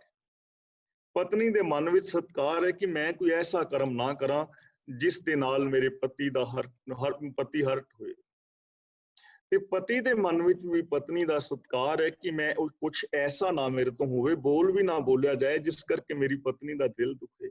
ਇਹਨੂੰ ਕਹਿੰਦੇ ਨੇ ਅਦਬ ਔਰ ਸਤਕਾਰ, ਜਿਹਦੇ ਬਾਰੇ ਆਪਾਂ ਪਹਿਲਾਂ ਵਿਚਾਰ ਆਸਾ ਕੀ ਵਾਰ ਵਿੱਚ ਖੁੱਲ ਕੇ ਕਰ ਚੁੱਕੇ। ਸਾਡੀ ਜ਼ਿੰਦਗੀ ਵਿੱਚ ਅਦਬ ਚਾਹੀਦਾ ਹੈ ਰੱਬ ਦਾ, ਅਦਬ ਚਾਹੀਦਾ ਹੈ ਗੁਰੂ ਦਾ, ਅਦਬ ਚਾਹੀਦਾ ਹੈ ਛੋਟਿਆਂ ਦਾ, ਵੱਡਿਆਂ ਦਾ, ਇੱਕ ਦੂਜੇ ਦਾ ਅਦਬ। ਹੰਕਾਰ ਦੀ ਜਗ੍ਹਾ ਤੇ, ਡਰ ਦੀ ਜਗ੍ਹਾ ਤੇ ਅਦਬ ਪੈਦਾ ਹੋ ਜਾਏਗਾ। ਹਰ ਗੁਣ ਗਾਇਆ ਦਾ ਮਤਲਬ ਹਰੀ ਦੀ ਸਿਫਤ ਸਲਾਹ ਉਹ ਕਰੇਗਾ। ਹਰ ਵੇਖੇ ਰਾਮ ਹਦੂਰੇ, ਤੇ ਜਿਹੜਾ ਗੁਰੂ ਤੇ ਗਿਆਨ ਮੁਤਾਬਕ ਜ਼ਿੰਦਗੀ ਜੀਵੇਗਾ, ਹਰ ਵੇਖੇ ਰਾਮ ਹਦੂਰੇ, ਉਹ ਰਮੇ ਹੋਏ ਰੱਬ ਨੂੰ ਹਾਜ਼ਰ ਨਾਜ਼ਰ ਵੇਖੇਗਾ। ਹਾਜ਼ਰ ਨਾਜ਼ਰ, ਹੁਣ ਦੇਖੋ ਤੁਸੀਂ ਹਾਜ਼ਰ ਨਾਜ਼ਰ ਹੋ ਮੇਰੇ ਸਾਹਮਣੇ ਬੈਠੇ, ਤੁਹਾਡੇ ਵਿੱਚ ਮੈਨੂੰ ਰੱਬ ਦਿਸੇ, ਮੇਰੇ ਵਿੱਚ ਤੁਹਾਨੂੰ ਰੱਬ ਦਿਸੇ। ਪਤੀ ਪਤਨੀ ਇੱਕ ਦੂਜੇ ਦੇ ਅੰਦਰ ਰੱਬ ਨੂੰ ਵੇਖਣ, ਭੈਣ ਭਰਾ ਇੱਕ ਦੂਜੇ ਵਿੱਚ ਰੱਬ ਨੂੰ ਵੇਖਣ, ਇੱਕ ਦੂਜੇ ਦੇ ਨਾਲ ਰੱਬ ਵਰਗਾ ਪਿਆਰ, ਸਤਕਾਰ ਔਰ ਅਦਬ ਕਰਨ।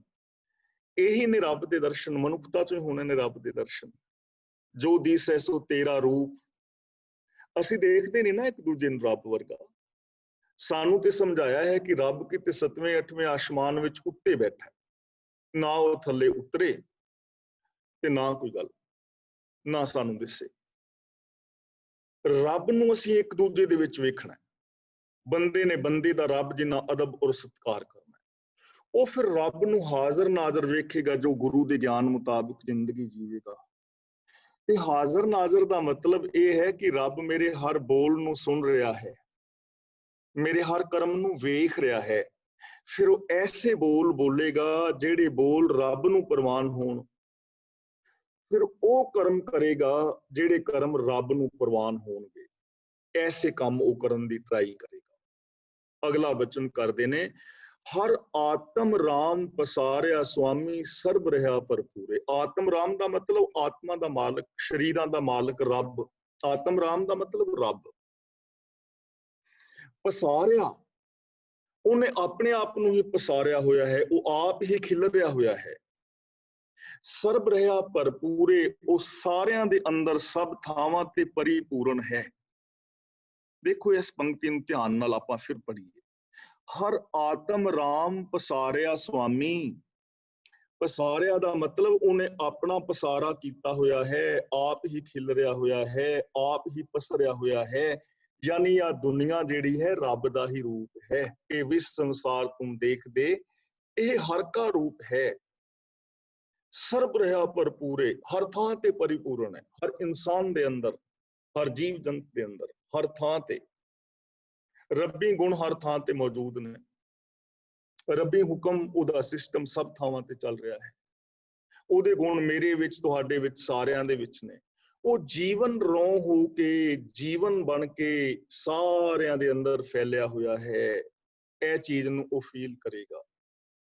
ਅੰਤਰ ਬਾਹਰ ਹਰ ਪ੍ਰਭ ਏਕੋ, ਮਿਲ ਹਰ ਜਨ ਮੰਗਲ ਗਾਏ।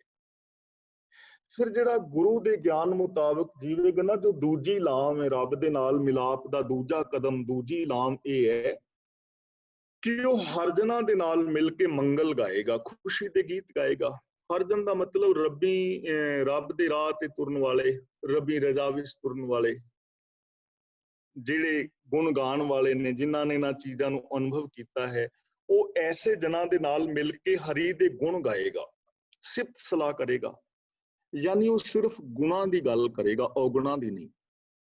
ਅੰਤਰ ਬਾਹਰ ਹਰ ਪ੍ਰਭ ਏਕੋ, ਤੇ ਉਹਨੂੰ ਅੰਦਰ ਵੀ ਔਰ ਬਾਹਰ ਵੀ ਇੱਕ ਰੱਬ ਦਿਸੇਗਾ। ਅੰਦਰ ਦਾ ਮਤਲਬ ਆਪਣੇ ਅੰਦਰ, ਤੇ ਬਾਹਰ ਦਾ ਮਤਲਬ ਤੁਹਾਡੇ ਵਿੱਚ, ਸਾਰਿਆਂ ਵਿੱਚ। ਜੋ ਮੇਰੇ ਅੰਦਰ ਹੈ ਉਹ ਤੁਹਾਡੇ ਅੰਦਰ, ਜੋ ਤੁਹਾਡੇ ਅੰਦਰ ਹੈ ਉਹ ਮੇਰੇ ਅੰਦਰ। ਤੁਹਾਡਾ ਵੀ ਸਰੀਰ ਪੰਜਾਂ ਤੱਤਾਂ ਦਾ, ਮੇਰਾ ਵੀ। ਤੁਸੀਂ ਵੀ ਆਕਸੀਜਨ ਨਾਲ ਜਿੰਦਾ, ਮੈਂ ਵੀ। ਤੁਹਾਡੇ ਅੰਦਰ ਵੀ ਦਿਲ ਧੜਕ ਰਿਹਾ ਹੈ, ਮੇਰੇ ਅੰਦਰ ਵੀ। ਤੁਹਾਡੀਆਂ ਰਗਾਂ ਵਿੱਚ ਖੂਨ ਗਰਦਸ਼ ਕਰ ਰਿਹਾ ਹੈ, ਮੇਰੀਆਂ ਵਿੱਚ ਵੀ। ਤੁਸੀਂ ਵੀ ਭੋਜਨ ਪਾਣੀ ਛਕਦੇ ਹੋ, ਮੈਂ ਵੀ ਭੋਜਨ ਪਾਣੀ। ਫਰਕ ਤਾਂ ਉਹ ਅੰਦਰ ਔਰ ਬਾਹਰ ਇੱਕ ਨੂੰ ਅਨੁਭਵ ਕਰੇਗਾ। ਜਨ ਨਾਨਕ ਦੂਜੀ ਲਾਮ ਚਲਾਈ, ਅਨਹਦ ਸ਼ਬਦ ਵਜਾਏ। ਅਨਹਦ ਦਾ ਮਤਲਬ ਲਗਾਤਾਰ, ਤੇ ਸ਼ਬਦ ਦਾ ਮਤਲਬ ਗੁਰੂ ਦਾ ਉਪਦੇਸ਼, ਫਿਲਾਸਫੀ, ਵਿਚਾਰਧਾਰਾ। ਸ਼ਬਦ ਦਾ ਮਤਲਬ ਹੁਕਮ, ਰੱਬ ਦੀ ਸਿਫਤ ਸਲਾਹ। ਵਜਾਏ ਦਾ ਮਤਲਬ ਵਜਾਉਂਦਾ ਹੈ, ਪ੍ਰਭਾਵ ਪਿਆ ਰਹਿੰਦਾ ਹੈ। ਉਸ ਮਨੁੱਖ ਦੇ ਅੰਦਰ ਗੁਰੂ ਗਿਆਨ ਦਾ ਪ੍ਰਭਾਵ ਹਰ ਟਾਈਮ ਪਿਆ ਹੁੰਦਾ ਹੈ। ਇੱਥੇ ਅਨਹਦ ਸ਼ਬਦ ਦੇ ਕਈਆਂ ਨੇ ਅਰਥ ਕੀਤੇ ਨੇ ਵੀ ਦਸਮ ਦੁਆਰ ਵਿੱਚ ਸ਼ਬਦ ਵੱਜਦੇ ਨੇ। ਦਸਮ ਦੁਆਰ ਦਾ ਮਤਲਬ ਹੈਗਾ ਮੀਨਿੰਗ ਹੈਗਾ ਬ੍ਰੇਨ, ਦਿਮਾਗ। ਅਨਹਦ ਦਾ ਮਤਲਬ ਇੱਥੇ ਲਗਾਤਾਰ, ਤੇ ਸ਼ਬਦ ਦਾ ਮਤਲਬ ਉਪਦੇਸ਼। ਉਸ ਮਨੁੱਖ ਦੇ ਮਨ ਅੰਦਰ, ਦਿਮਾਗ ਵਿੱਚ ਗੁਰੂ ਦਾ ਉਪਦੇਸ਼ ਹਮੇਸ਼ਾ ਵੱਜਦਾ ਹੈ। ਵੱਜਦਾ ਦਾ ਮਤਲਬ ਪ੍ਰਭਾਵ ਪਿਆ ਰਹਿੰਦਾ ਹੈ। ਉਹਦੇ ਮਨ ਵਿੱਚ ਇੱਕ ਪਲ ਵਾਸਤੇ ਵੀ ਗੁਰੂ ਗਿਆਨ ਤੋਂ ਬਿਨਾਂ ਹੋਰ ਕੋਈ ਵਿਚਾਰ ਨਹੀਂ ਆਉਂਦਾ। ਇਹ ਦੂਜੀ ਲਾਮ। ਤਾਂ ਦੂਜੀ ਲਾਮ ਅਸੀਂ ਆਪਣੀ ਜ਼ਿੰਦਗੀ ਵਾਸਤੇ ਕੀ ਸਮਝ ਸਕਦੇ ਹਾਂ? ਪਹਿਲੀ ਲਾਮ ਫਰਜ਼ਾਂ ਨੂੰ ਪੂਰੀਆਂ ਕਰਨਾ, ਪਾਪਾਂ ਦਾ ਤਿਆਗ।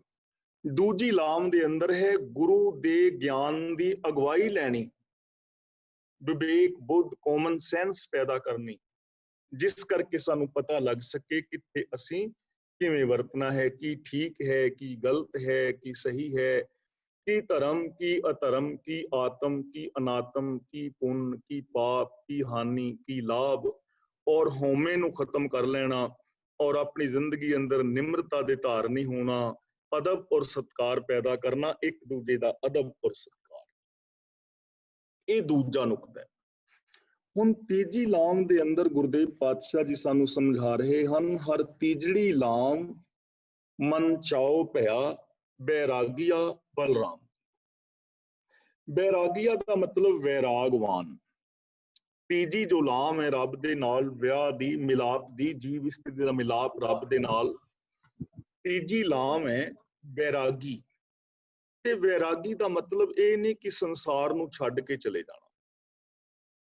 ਗੁਰਮਤ ਵੈਰਾਗ ਦਾ ਔਰ ਸੰਸਾਰ ਦੇ ਵੈਰਾਗ ਦਾ ਫਰਕ ਹੈ। ਸੰਸਾਰ ਦੇ ਅੰਦਰ ਵੈਰਾਗੀ ਉਹਨੂੰ ਕਹਿੰਦੇ ਨੇ ਜੋ ਗ੍ਰਸਤ ਨੂੰ ਛੱਡ ਕੇ ਜੰਗਲਾਂ ਆਦਿਕ ਦੇ ਅੰਦਰ ਚਲਾ ਜਾਏ, ਉਹ ਵੈਰਾਗੀ ਹੈ। ਪਰ ਗੁਰਮਤ ਦੇ ਅੰਦਰ ਇਹ ਵੈਰਾਗ ਨਹੀਂ ਹੈ। ਗੁਰਮਤ ਦੇ ਅੰਦਰ ਜੋ ਵੈਰਾਗ ਹੈ ਉਹ ਕੀ ਹੈ? ਸੰਸਾਰ ਦੇ ਅੰਦਰ ਰਹਿੰਦਿਆਂ ਹੋਇਆਂ ਨਿਰਲੇਪ ਰਹਿਣਾ, ਸੰਸਾਰ ਵਿੱਚ ਰਹਿੰਦਿਆਂ ਹੋਇਆਂ ਮੇਰ ਤੇਰ ਦੇ ਵਿਤਕਰਿਆਂ ਤੋਂ ਨਿਰਲੇਪ ਹੋਣਾ। ਜਿਵੇਂ ਚਿੱਕੜ ਦੇ ਵਿੱਚ ਕਮਲ ਦਾ ਫੁੱਲ ਰਹਿੰਦਾ ਹੈ, ਜਿਵੇਂ ਚਿੱਕੜ ਦੇ ਵਿੱਚ ਕਮਲ ਦਾ ਫੁੱਲ ਰਹਿੰਦਾ ਹੈ, ਐਵੇਂ ਰਹਿਣ ਦਾ ਯਤਨ ਕਰਨਾ ਔਰ ਐਵੇਂ ਉਹਦੇ ਅੰਦਰ ਵਿਚਰਨਾ। ਜਿਵੇਂ ਕਮਲ ਦੇ ਅੰਦਰ ਪਾਣੀ ਰਹਿੰਦੇ, ਪਾਣੀ ਦੇ ਅੰਦਰ ਜਿਵੇਂ ਕਮਲ ਰਹਿੰਦਾ ਹੈ। ਵੈਰਾਗ ਦਾ ਮਤਲਬ ਸੰਸਾਰ ਵਿੱਚ ਰਹਿੰਦਿਆਂ ਵਿਕਾਰਾਂ ਤੋਂ ਬਚਣਾ। ਮਨ ਚਾਉ ਪਿਆ, ਰੱਬੀ ਮਿਲਾਪ ਦਾ ਇੱਕ ਤਾਂ ਚਾਅ ਤੇ ਦੂਜਾ ਹੈ ਆਪਣੇ ਮਨ ਦੇ ਅੰਦਰ ਚੜ੍ਹਦੀ ਕਲਾ ਰੱਖਣੀ, ਪੋਜ਼ਿਟਿਵ ਥਿੰਕਿੰਗ। ਅਸੀਂ ਦੋ ਤਰ੍ਹਾਂ ਦੀ ਜ਼ਿੰਦਗੀ ਜੀਂਦੇ ਹਾਂ, ਇੱਕ ਨੈਗੇਟਿਵ, ਇੱਕ ਪੋਜ਼ਿਟਿਵ। ਇੱਕ ਉਹ ਨੇ ਇਸ ਸੰਸਾਰ ਦੇ ਅੰਦਰ ਚਾਰ ਚੁਫੇਰੇ ਤਬਾਹੀ ਵੇਖਦੇ ਨੇ, ਸੰਸਾਰ ਦੇ ਅੰਦਰ ਉਹਨਾਂ ਨੂੰ ਦੁੱਖ ਹੀ ਨਜ਼ਰੀ ਪੈਂਦੇ ਨੇ, ਚਿੰਤਾਵਾਂ ਨਜ਼ਰੀ ਪੈਂਦੀਆਂ ਨੇ। ਲੇਕਿਨ ਇੱਕ ਉਹ ਲੋਕ ਨੇ ਜਿਨ੍ਹਾਂ ਨੂੰ ਇਸ ਸੰਸਾਰ ਦੇ ਅੰਦਰ ਚਾਰ ਚੁਫੇਰੇ ਖੁਸ਼ਹਾਲੀ ਨਜ਼ਰੀ ਆਉਂਦੀ ਹੈ, ਜਿਨ੍ਹਾਂ ਦੀ ਜ਼ਿੰਦਗੀ ਦੇ ਅੰਦਰ ਇਹ ਖੁਸ਼ੀਆਂ ਹੁੰਦੀਆਂ ਨੇ, ਜਿਨ੍ਹਾਂ ਦੇ ਜੀਵਨ ਦੇ ਅੰਦਰ ਜੋ ਗੁਣ ਵੇਖਦੇ ਨੇ। ਇਸ ਲਈ ਉਹ ਹੈ ਜੀਵਨ ਦੇ ਅੰਦਰ ਚਾਅ ਪੈਦਾ ਕਰਨਾ, ਪੋਜ਼ਿਟਿਵ ਥਿੰਕਿੰਗ, ਸਕਾਰਾਤਮਕ ਸੋਚ। ਸੰਤ ਜਨਾ ਹਰ ਮੇਲ, ਹਰ ਪਾਇਆ ਵਡ ਭਾਗਿਆ ਬਲਰਾਮ ਜੀਓ। ਸੰਤ ਜਨਾ ਹਰ ਮੇਲ, ਸੰਤ ਜਨਾ ਦਾ ਮਤਲਬ ਜਿਹੜੇ ਸ਼ਾਂਤ ਪੁਰਸ਼ ਨੇ, ਰੱਬੀ ਰਾਹਾਂ ਤੇ ਤੁਰਨ ਵਾਲੇ ਨੇ, ਉਹਨਾਂ ਦੇ ਨਾਲ ਮਿਲ ਕੇ ਹਰ ਪਾਇਆ ਬਲਰਾਮ ਜੀਓ, ਉਹਨਾਂ ਨੇ ਪ੍ਰਭੂ ਨੂੰ ਪਾ ਲਿਆ ਹੈ, ਯਾਨੀ ਰੱਬੀ ਗੁਣਾਂ ਨੂੰ ਪਾ ਲਿਆ ਹੈ। ਇਹਦਾ ਮਤਲਬ ਕਿ ਜੋ ਸੰਗਤ ਅਸਾਂ ਕਰਨੀ ਹੈ ਉਹ ਕਿਹਨਾਂ ਦੀ ਕਰਨੀ ਹੈ? ਜਿਹੜੇ ਪਿਆਰੇ ਗੁਰਮੁਖ ਨੇ, ਚੰਗੇ ਇਨਸਾਨ ਨੇ, ਗੁਣਾਂ ਵਾਲੇ ਇਨਸਾਨ ਨੇ, ਰੱਬੀ ਰਾਹਾਂ ਤੇ ਤੁਰਨ ਵਾਲੇ ਨੇ, ਜਿਨ੍ਹਾਂ ਦੇ ਅੰਦਰ ਇਨਸਾਨੀਅਤ ਹੈ, ਜਿਨ੍ਹਾਂ ਦੇ ਅੰਦਰ ਪੋਜ਼ਿਟਿਵਿਟੀ ਹੈ, ਜੋ ਆਪਣੇ ਫਰਜ਼ਾਂ ਨੂੰ, ਉਹਨਾਂ ਨੇ ਸੱਚ ਨੂੰ ਜ਼ਿੰਦਗੀ ਦਾ ਆਧਾਰ ਬਣਾਇਆ ਹੈ, ਜਿਨ੍ਹਾਂ ਦੇ ਅੰਦਰ ਕਾਮਨ ਸੈਂਸ ਹੈ, ਜਿਨ੍ਹਾਂ ਦੇ ਅੰਦਰ ਚੜ੍ਹਦੀ ਕਲਾ ਹੈ, ਜਿਨ੍ਹਾਂ ਦੇ ਅੰਦਰ ਵੈਰਾਗ ਹੈ, ਭਾਵ ਕਿ ਇਸ ਸੰਸਾਰ ਤੋਂ ਜੋ ਨਿਰਲੇਪ ਨੇ, ਉਹਨਾਂ ਦੀ ਸੰਗਤ ਮਿਲ ਕੇ ਰੱਬੀ ਗੁਣਾਂ ਨੂੰ ਪਾਣਾ ਹੈ। ਨਿਰਮਲ ਹਰ ਪਾਇਆ, ਹਰ ਗੁਣ ਗਾਇਆ, ਮੁਖ ਬੋਲੀ ਹਰ ਬਾਣੀ। ਜਿਨ੍ਹਾਂ ਨੇ ਨਿਰਮਲ ਹਰੀ ਨੂੰ ਪਾ ਲਿਆ, ਉਹਨਾਂ ਦੀ ਨਿਸ਼ਾਨੀ ਕੀ ਹੈ? ਹਰ ਗੁਣ ਗਾਇਆ, ਉਹ ਰੱਬੀ ਗੁਣ ਗਾਉਂਦੇ ਨੇ। ਮੁਖ ਬੋਲੀ ਹਰ ਬਾਣੀ, ਔਰ ਜ਼ਬਾਨ ਰਾਹੀਂ ਉਹ ਰੱਬ ਦੀ ਸਿਫਤ ਸਲਾਹ ਕਰਦੇ, ਇਹ ਉਹਨਾਂ ਦੀ ਨਿਸ਼ਾਨੀ ਹੈ। ਯਾਨੀ ਗੁਣ ਗਾਣਾ ਔਰ ਰੱਬੀ ਸਿਫਤ ਸਲਾਹ ਕਰਨੀ, ਯੂਨੀਵਰਸਲ ਟਰੁੱਥ ਦੀ ਗੱਲ ਕਰਨੀ, ਗੁਣਾਂ ਦੀ ਗੱਲ ਕਰਨੀ, ਔਗੁਣਾਂ ਦੀ ਗੱਲ ਨਹੀਂ, ਗੁਣਾਂ ਦੀ ਗੱਲ। ਅਸੀਂ ਦੇਖੋ ਜਿੱਥੇ ਜਾਂਦੇ ਹਾਂ ਉੱਥੇ ਦੋਸ਼ ਵੇਖਦੇ ਹਾਂ ਕਿ ਇੱਥੇ ਇਹ ਦੋਸ਼ ਨੇ। ਮੇਰਾ ਕਦਾਚਿਤ ਭਾਵ ਨਹੀਂ ਕਿ ਦੋਸ਼ ਨਾ ਵੇਖੇ ਜਾਣ, ਲੇਕਿਨ ਉੱਥੇ ਕੋਈ ਗੁਣ ਵੀ ਤੇ ਹੋਣਗੇ ਨਾ, ਉਹਨਾਂ ਗੁਣਾਂ ਨੂੰ ਵੇਖੋ। ਅਸੀਂ ਸਮੱਸਿਆਵਾਂ ਦੀ ਗਿਣਤੀ ਕਰਦੇ ਹਾਂ, ਸਰਕਾਰ ਨੇ ਇਹ ਕਰਤਾ, ਦੂਜਿਆਂ ਨੇ ਇਹ ਕਰਤਾ, ਪ੍ਰਬੰਧਕਾਂ ਨੇ ਇੰਝ ਕਰਤਾ, ਪ੍ਰਚਾਰਕਾਂ ਨੇ ਇਹ ਕਰਤਾ, ਉਹ ਕਰਤਾ, ਦੂਜਾ ਤੀਜਾ। ਅਸੀਂ ਦੋਸ਼, ਜਿਹੜੀਆਂ ਪ੍ਰੋਬਲਮਸ ਨੇ, ਉਹਨਾਂ ਦੀ ਗਿਣਤੀ ਕਰਦੇ ਹਾਂ। ਮੇਰਾ ਕਦਾਚਿਤ ਭਾਵ ਨਹੀਂ ਕਿ ਪ੍ਰੋਬਲਮ ਬਾਰੇ ਨਾ ਸੋਚਿਆ ਜਾਏ, ਪਰ ਜਦੋਂ ਅਸੀਂ ਇਕੱਲੀ ਪ੍ਰੋਬਲਮ ਬਾਰੇ ਸੋਚਦੇ ਹਾਂ ਤਾਂ ਅਸੀਂ ਪ੍ਰੋਬਲਮ ਮੇਕਰ ਹੁੰਦੇ ਹਾਂ, ਪ੍ਰੋਬਲਮ ਕ੍ਰੀਏਟਰ ਹੁੰਦੇ ਹਾਂ, ਅਸੀਂ ਪ੍ਰੋਬਲਮ ਕ੍ਰੀਏਟ ਕਰ ਰਹੇ ਹੁੰਦੇ ਹਾਂ। ਸਾਨੂੰ ਉਹਦੇ ਹੱਲ ਬਾਰੇ ਸੋਚਣਾ ਚਾਹੀਦਾ ਹੈ ਕਿ ਇਸ ਪ੍ਰੋਬਲਮ ਦਾ ਹੱਲ ਕੀ ਹੈ। ਦੇਖੋ ਅਸੀਂ ਸਾਰੇ ਕਹਿ ਰਹੇ ਹਾਂ ਕਿ ਦੁਨੀਆ ਵਿੱਚ ਪਾਪ ਨੇ, ਦੁਨੀਆ ਵਿੱਚ ਅਪਰਾਧ ਨੇ, ਚੋਰੀਆਂ ਨੇ, ਬੇਈਮਾਨੀਆਂ ਨੇ, ਰਿਸ਼ਵਤਖੋਰੀ ਹੈ, ਈਰਖਾ ਦਵੇਸ਼, ਤਲਾਕਾਂ ਵੱਧ ਰਹੀਆਂ ਨੇ, ਨਸ਼ੇ ਵੱਧ ਰਹੇ ਨੇ, ਅਸੀਂ ਸਾਰੇ ਕਹਿ ਰਹੇ ਹਾਂ। ਪਰ ਇਹਨਾਂ ਦਾ ਹੱਲ ਕੀ ਹੈ? ਇਹਨਾਂ ਦਾ ਹੱਲ ਕੀ ਹੈ? ਉਸ ਹੱਲ ਬਾਰੇ ਬੋਲੋ, ਉਹਦੇ ਵਾਸਤੇ ਸੁਜੈਸ਼ਨ ਦਿਓ ਕਿ ਇਹਨਾਂ ਦਾ ਇਹ ਹੱਲ ਹੈ, ਤੇ ਨਾਲ ਇਹ ਵੀ ਦੱਸੋ ਕਿ ਇਸ ਹੱਲ ਦੇ ਵਿੱਚ ਮੈਂ ਇਹ ਸਹਿਯੋਗ ਕਰਾਂਗਾ, ਮੇਰਾ ਇਹ ਸਹਿਯੋਗ ਹੋਏਗਾ। ਮੰਨ ਲਓ ਤੁਹਾਡੀ ਕੋਈ ਪ੍ਰੋਬਲਮ ਹੈ, ਤੁਸੀਂ ਮੇਰੇ ਨਾਲ ਗੱਲਬਾਤ ਕਰਦੇ ਹੋ ਤੇ ਮੈਂ ਤੁਹਾਨੂੰ ਉਸ ਪ੍ਰੋਬਲਮ ਦਾ ਸੋਲੂਸ਼ਨ ਦੱਸਦਾ ਹਾਂ ਕਿ ਐਵੇਂ ਪ੍ਰੋਬਲਮ ਸੋਲਵ ਹੋ ਸਕਦੀ ਹੈ, ਤੇ ਨਾਲ ਮੈਂ ਤੁਹਾਡਾ ਇਹ ਸਹਿਯੋਗ ਕਰਾਂਗਾ, ਫਿਰ ਤੇ ਗੱਲ ਬਣੀ। ਹੁਣ ਦਿੱਲੀ ਦਾ ਰਾਹ ਤੇ ਸਾਰੇ ਦੱਸਦੇ ਨੇ, ਕਿਰਾਇਆ ਕੋਈ ਨਹੀਂ ਦਿੰਦਾ। ਸਹਿਯੋਗ, ਪ੍ਰੋਬਲਮ ਸੋਲਵ ਕਰਨ ਵਾਸਤੇ ਸਾਧਨ ਕੀ ਨੇ ਔਰ ਤੁਸੀਂ ਕੀ ਸਹਿਯੋਗ ਕਰੋਗੇ, ਇਹਨੂੰ ਕਹਿੰਦੇ ਨੇ ਗੁਣ ਗਾਣਾ। ਇਹਨੂੰ ਹੁਣ ਆਪਣੇ ਘਰ ਵਿੱਚ ਵਰਤ ਕੇ ਵੇਖੋ। ਮੰਨ ਲਓ ਪਤੀ ਪਤਨੀ ਦੇ ਅੰਦਰ ਕੋਈ ਪ੍ਰੋਬਲਮ ਕ੍ਰੀਏਟ ਹੋ ਗਈ, ਤੇ ਪਤਨੀ ਵੀ ਪ੍ਰੋਬਲਮ ਬਾਰੇ ਗਿਣ ਰਹੀ ਹੈ ਤੇ ਪਤੀ ਵੀ ਪ੍ਰੋਬਲਮ ਬਾਰੇ ਗਿਣੀ ਜਾ ਰਿਹਾ, ਇਹ ਤਾਂ ਪ੍ਰੋਬਲਮ ਵਧੇਗੀ। ਤੇ ਜੇ ਪਤਨੀ ਆਪਣੇ ਪੇਕਿਆਂ ਨੂੰ ਸੱਦ ਲਵੇ ਤੇ ਪਤੀ ਆਪਣੇ ਘਰਦਿਆਂ ਨੂੰ ਇਕੱਠਿਆਂ ਕਰ ਲਵੇ ਤੇ ਉਹ ਇੱਕ ਦਾ ਸਾਥ ਦੇਣ ਤੇ ਦੂਜਾ ਦੂਜੇ ਦਾ ਪ੍ਰੋਬਲਮ ਹੋਰ ਵਧੇਗੀ। ਤੇ ਜੇ ਪਤੀ ਪਤਨੀ ਇੱਕ ਦੂਜੇ ਨੂੰ ਸੋਲੂਸ਼ਨ ਦੱਸਣ ਕਿ ਇਹਦਾ ਹੱਲ ਇਹ ਹੈ, ਇਹਦਾ ਹੱਲ ਇਹ ਹੈ, ਇਹ ਪ੍ਰੋਬਲਮ ਐਵੇਂ ਕ੍ਰੀਏਟ ਹੋਈ ਹੈ, ਇਮਾਨਦਾਰੀ ਨਾਲ, ਤਾਂ ਪ੍ਰੋਬਲਮ ਸੋਲਵ ਹੋ ਜਾਏਗੀ। ਜੇ ਕੋਈ ਕ੍ਰੀਏਟ ਹੋਈ ਹੈ, ਮਾਂ-ਬਾਪ ਦੀ ਬੱਚਿਆਂ ਦੀ ਪ੍ਰੋਬਲਮ ਹੈ, ਤਾਂ ਦੋਵੇਂ ਇਮਾਨਦਾਰੀ ਦੇ ਨਾਲ ਉਹਦੇ ਬਾਰੇ ਸੋਚਣ ਤਾਂ ਪ੍ਰੋਬਲਮ ਖਤਮ ਹੋ ਜਾਏਗੀ, ਕਿਉਂਕਿ ਕ੍ਰੀਏਟ ਅਸੀਂ ਕੀਤੀ ਹੈ, ਖਤਮ ਵੀ ਅਸੀਂ ਕਰਨੀ। ਇਸ ਲਈ ਨਿਰਮਲ ਹਰੀ ਨੂੰ ਪਾ ਕੇ ਗੁਣ ਗਾਣੇ ਨੇ, ਗੁਣਾਂ ਦੀ ਗੱਲ ਕਰਨੀ ਹੈ, ਸਿਫਤ ਸਲਾਹ ਦੀ ਗੱਲ ਕਰਨੀ। ਸੰਤ ਜਨਾ ਵਡਭਾਗੀ ਪਾਇਆ ਹਰ ਕਥੀਏ ਅਕਥ। ਕਥੀਏ ਦਾ ਮਤਲਬ ਕਥਨੀ ਚਾਹੀਦੀ, ਅਕਥ ਦਾ ਮਤਲਬ ਜੋ ਕਥਨ ਤੋਂ ਪਰੇ ਹੈ, ਜਿਹਦਾ ਅੰਤ ਨਹੀਂ ਪਾਇਆ ਜਾਂਦਾ, ਉਹਦੀਆਂ ਕਹਾਣੀਆਂ ਪਾਓ। ਰੱਬੀ ਪਿਆਰਿਆਂ ਦੇ ਨਾਲ ਮਿਲ ਕੇ ਉਹਦੀਆਂ ਕਹਾਣੀਆਂ ਪਾਓ, ਉਹਦੀਆਂ ਗੱਲਾਂ ਕਰੋ। ਅਕਥ ਦੀਆਂ, ਅਕਥ ਦਾ ਮਤਲਬ ਜਿਹਦਾ ਅੰਤ ਹੀ ਨਹੀਂ ਹੈ, ਰੱਬੀ ਗੁਣਾਂ ਦਾ ਅੰਤ ਨਹੀਂ ਹੈ ਨਾ, ਤਾਂ ਉਹਨਾਂ ਗੁਣਾਂ ਦੀ ਗੱਲ ਕਰੋ ਕਿ ਕੱਲਾ ਕੱਲਾ ਗੁਣ ਤੁਹਾਡਾ ਕਿੰਨਾ ਵਿਕਾਸ ਕਰ ਸਕਦਾ ਹੈ। ਤੁਹਾਡਾ ਕੋਈ ਬੱਚਾ ਹੈ ਘਰ, ਉਹ ਬੱਚਾ ਡਰਾਇੰਗ ਬੜੀ ਵਧੀਆ ਕਰਦਾ ਹੈ, ਤਾਂ ਉਸ ਬੱਚੇ ਦੀ ਡਰਾਇੰਗ ਦੀ ਸਿਫਤ ਕਰੋ ਤੇ ਉਹਨੂੰ ਹੋਰ ਪ੍ਰੇਰੋ ਕਿ ਹੋਰ ਚੰਗੀ ਫੋਟੋ ਬਣਾ, ਹੋਰ ਚੰਗੀ ਬਣਾ, ਤਾਂ ਉਹ ਡਰਾਇੰਗ ਦਾ ਕਿੰਨਾ ਵੱਡਾ ਵਿਸਥਾਰ ਕਰ ਸਕਦਾ ਹੈ, ਉਹ ਕਿੰਨਾ ਮਸ਼ਹੂਰ ਹੋ ਸਕਦਾ ਹੈ। ਉਹਦੇ ਗੁਣ ਦਾ ਕੋਈ ਅੰਤ ਨਹੀਂ ਹੈ।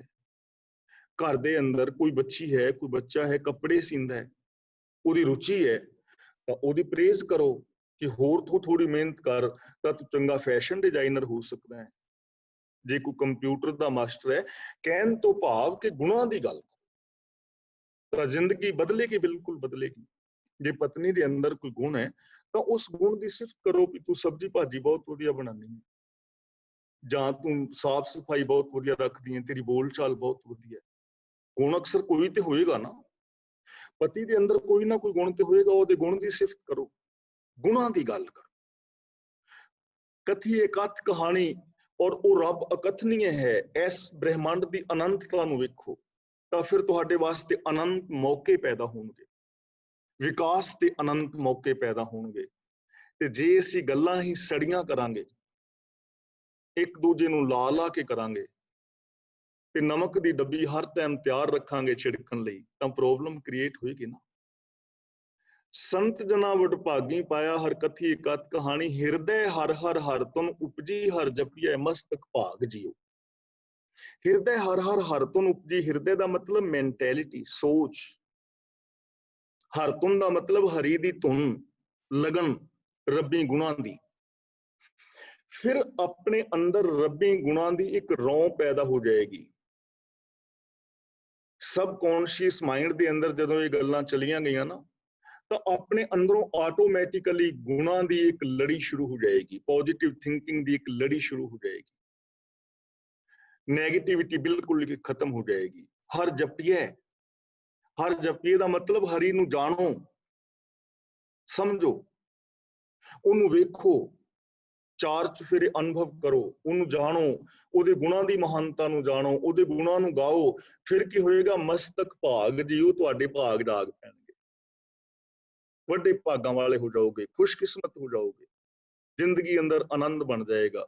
ਜਨ ਨਾਨਕ ਬੋਲੇ ਤੀਜੀ ਲਾਵੇਂ, ਹਰ ਉਪਜੈ ਮਨ ਬੈਰਾਗ।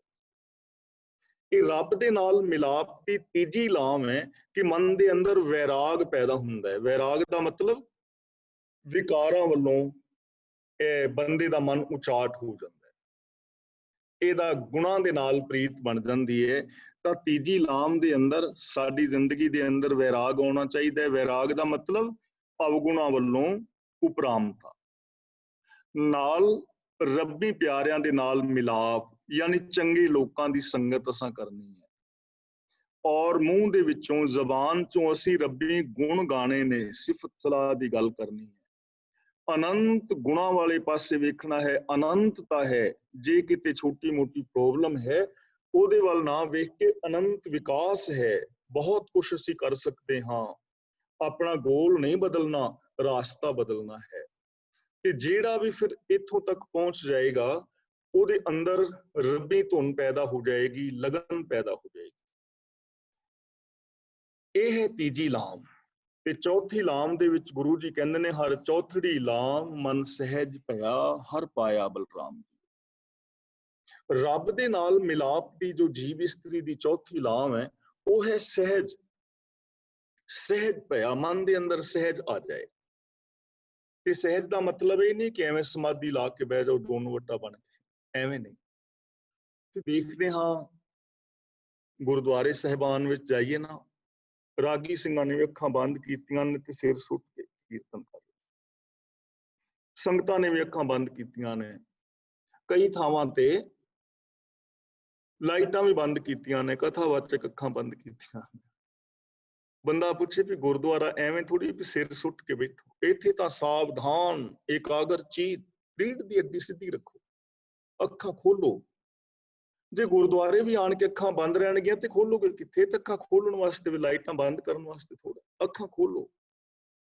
ਅਸੀਂ ਅੱਖਾਂ ਬੰਦ ਕਰ ਲਈਆਂ, ਸਾਨੂੰ ਅੱਖਾਂ ਬੰਦ ਕਰਨੀਆਂ ਸਿਖਾਈਆਂ ਗਈਆਂ, ਅਸੀਂ ਅੱਖਾਂ ਬੰਦ ਕਰ ਲਈਆਂ।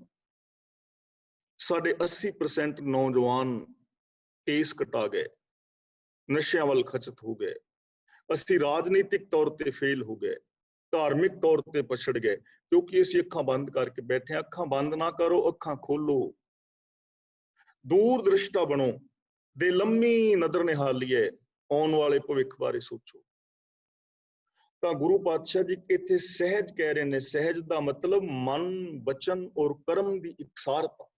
ਜਿਹੜੀਆਂ ਤਿੰਨ ਲਾਵਾਂ ਵਿੱਚ ਉੱਤੇ ਸੁਣਿਆ ਨਾ, ਮੈਂਟੈਲਿਟੀ ਵਿੱਚ ਵੀ, ਬੋਲਾਂ ਵਿੱਚ ਵੀ ਔਰ ਵਿਹਾਰ ਦੇ ਅੰਦਰ ਵੀ।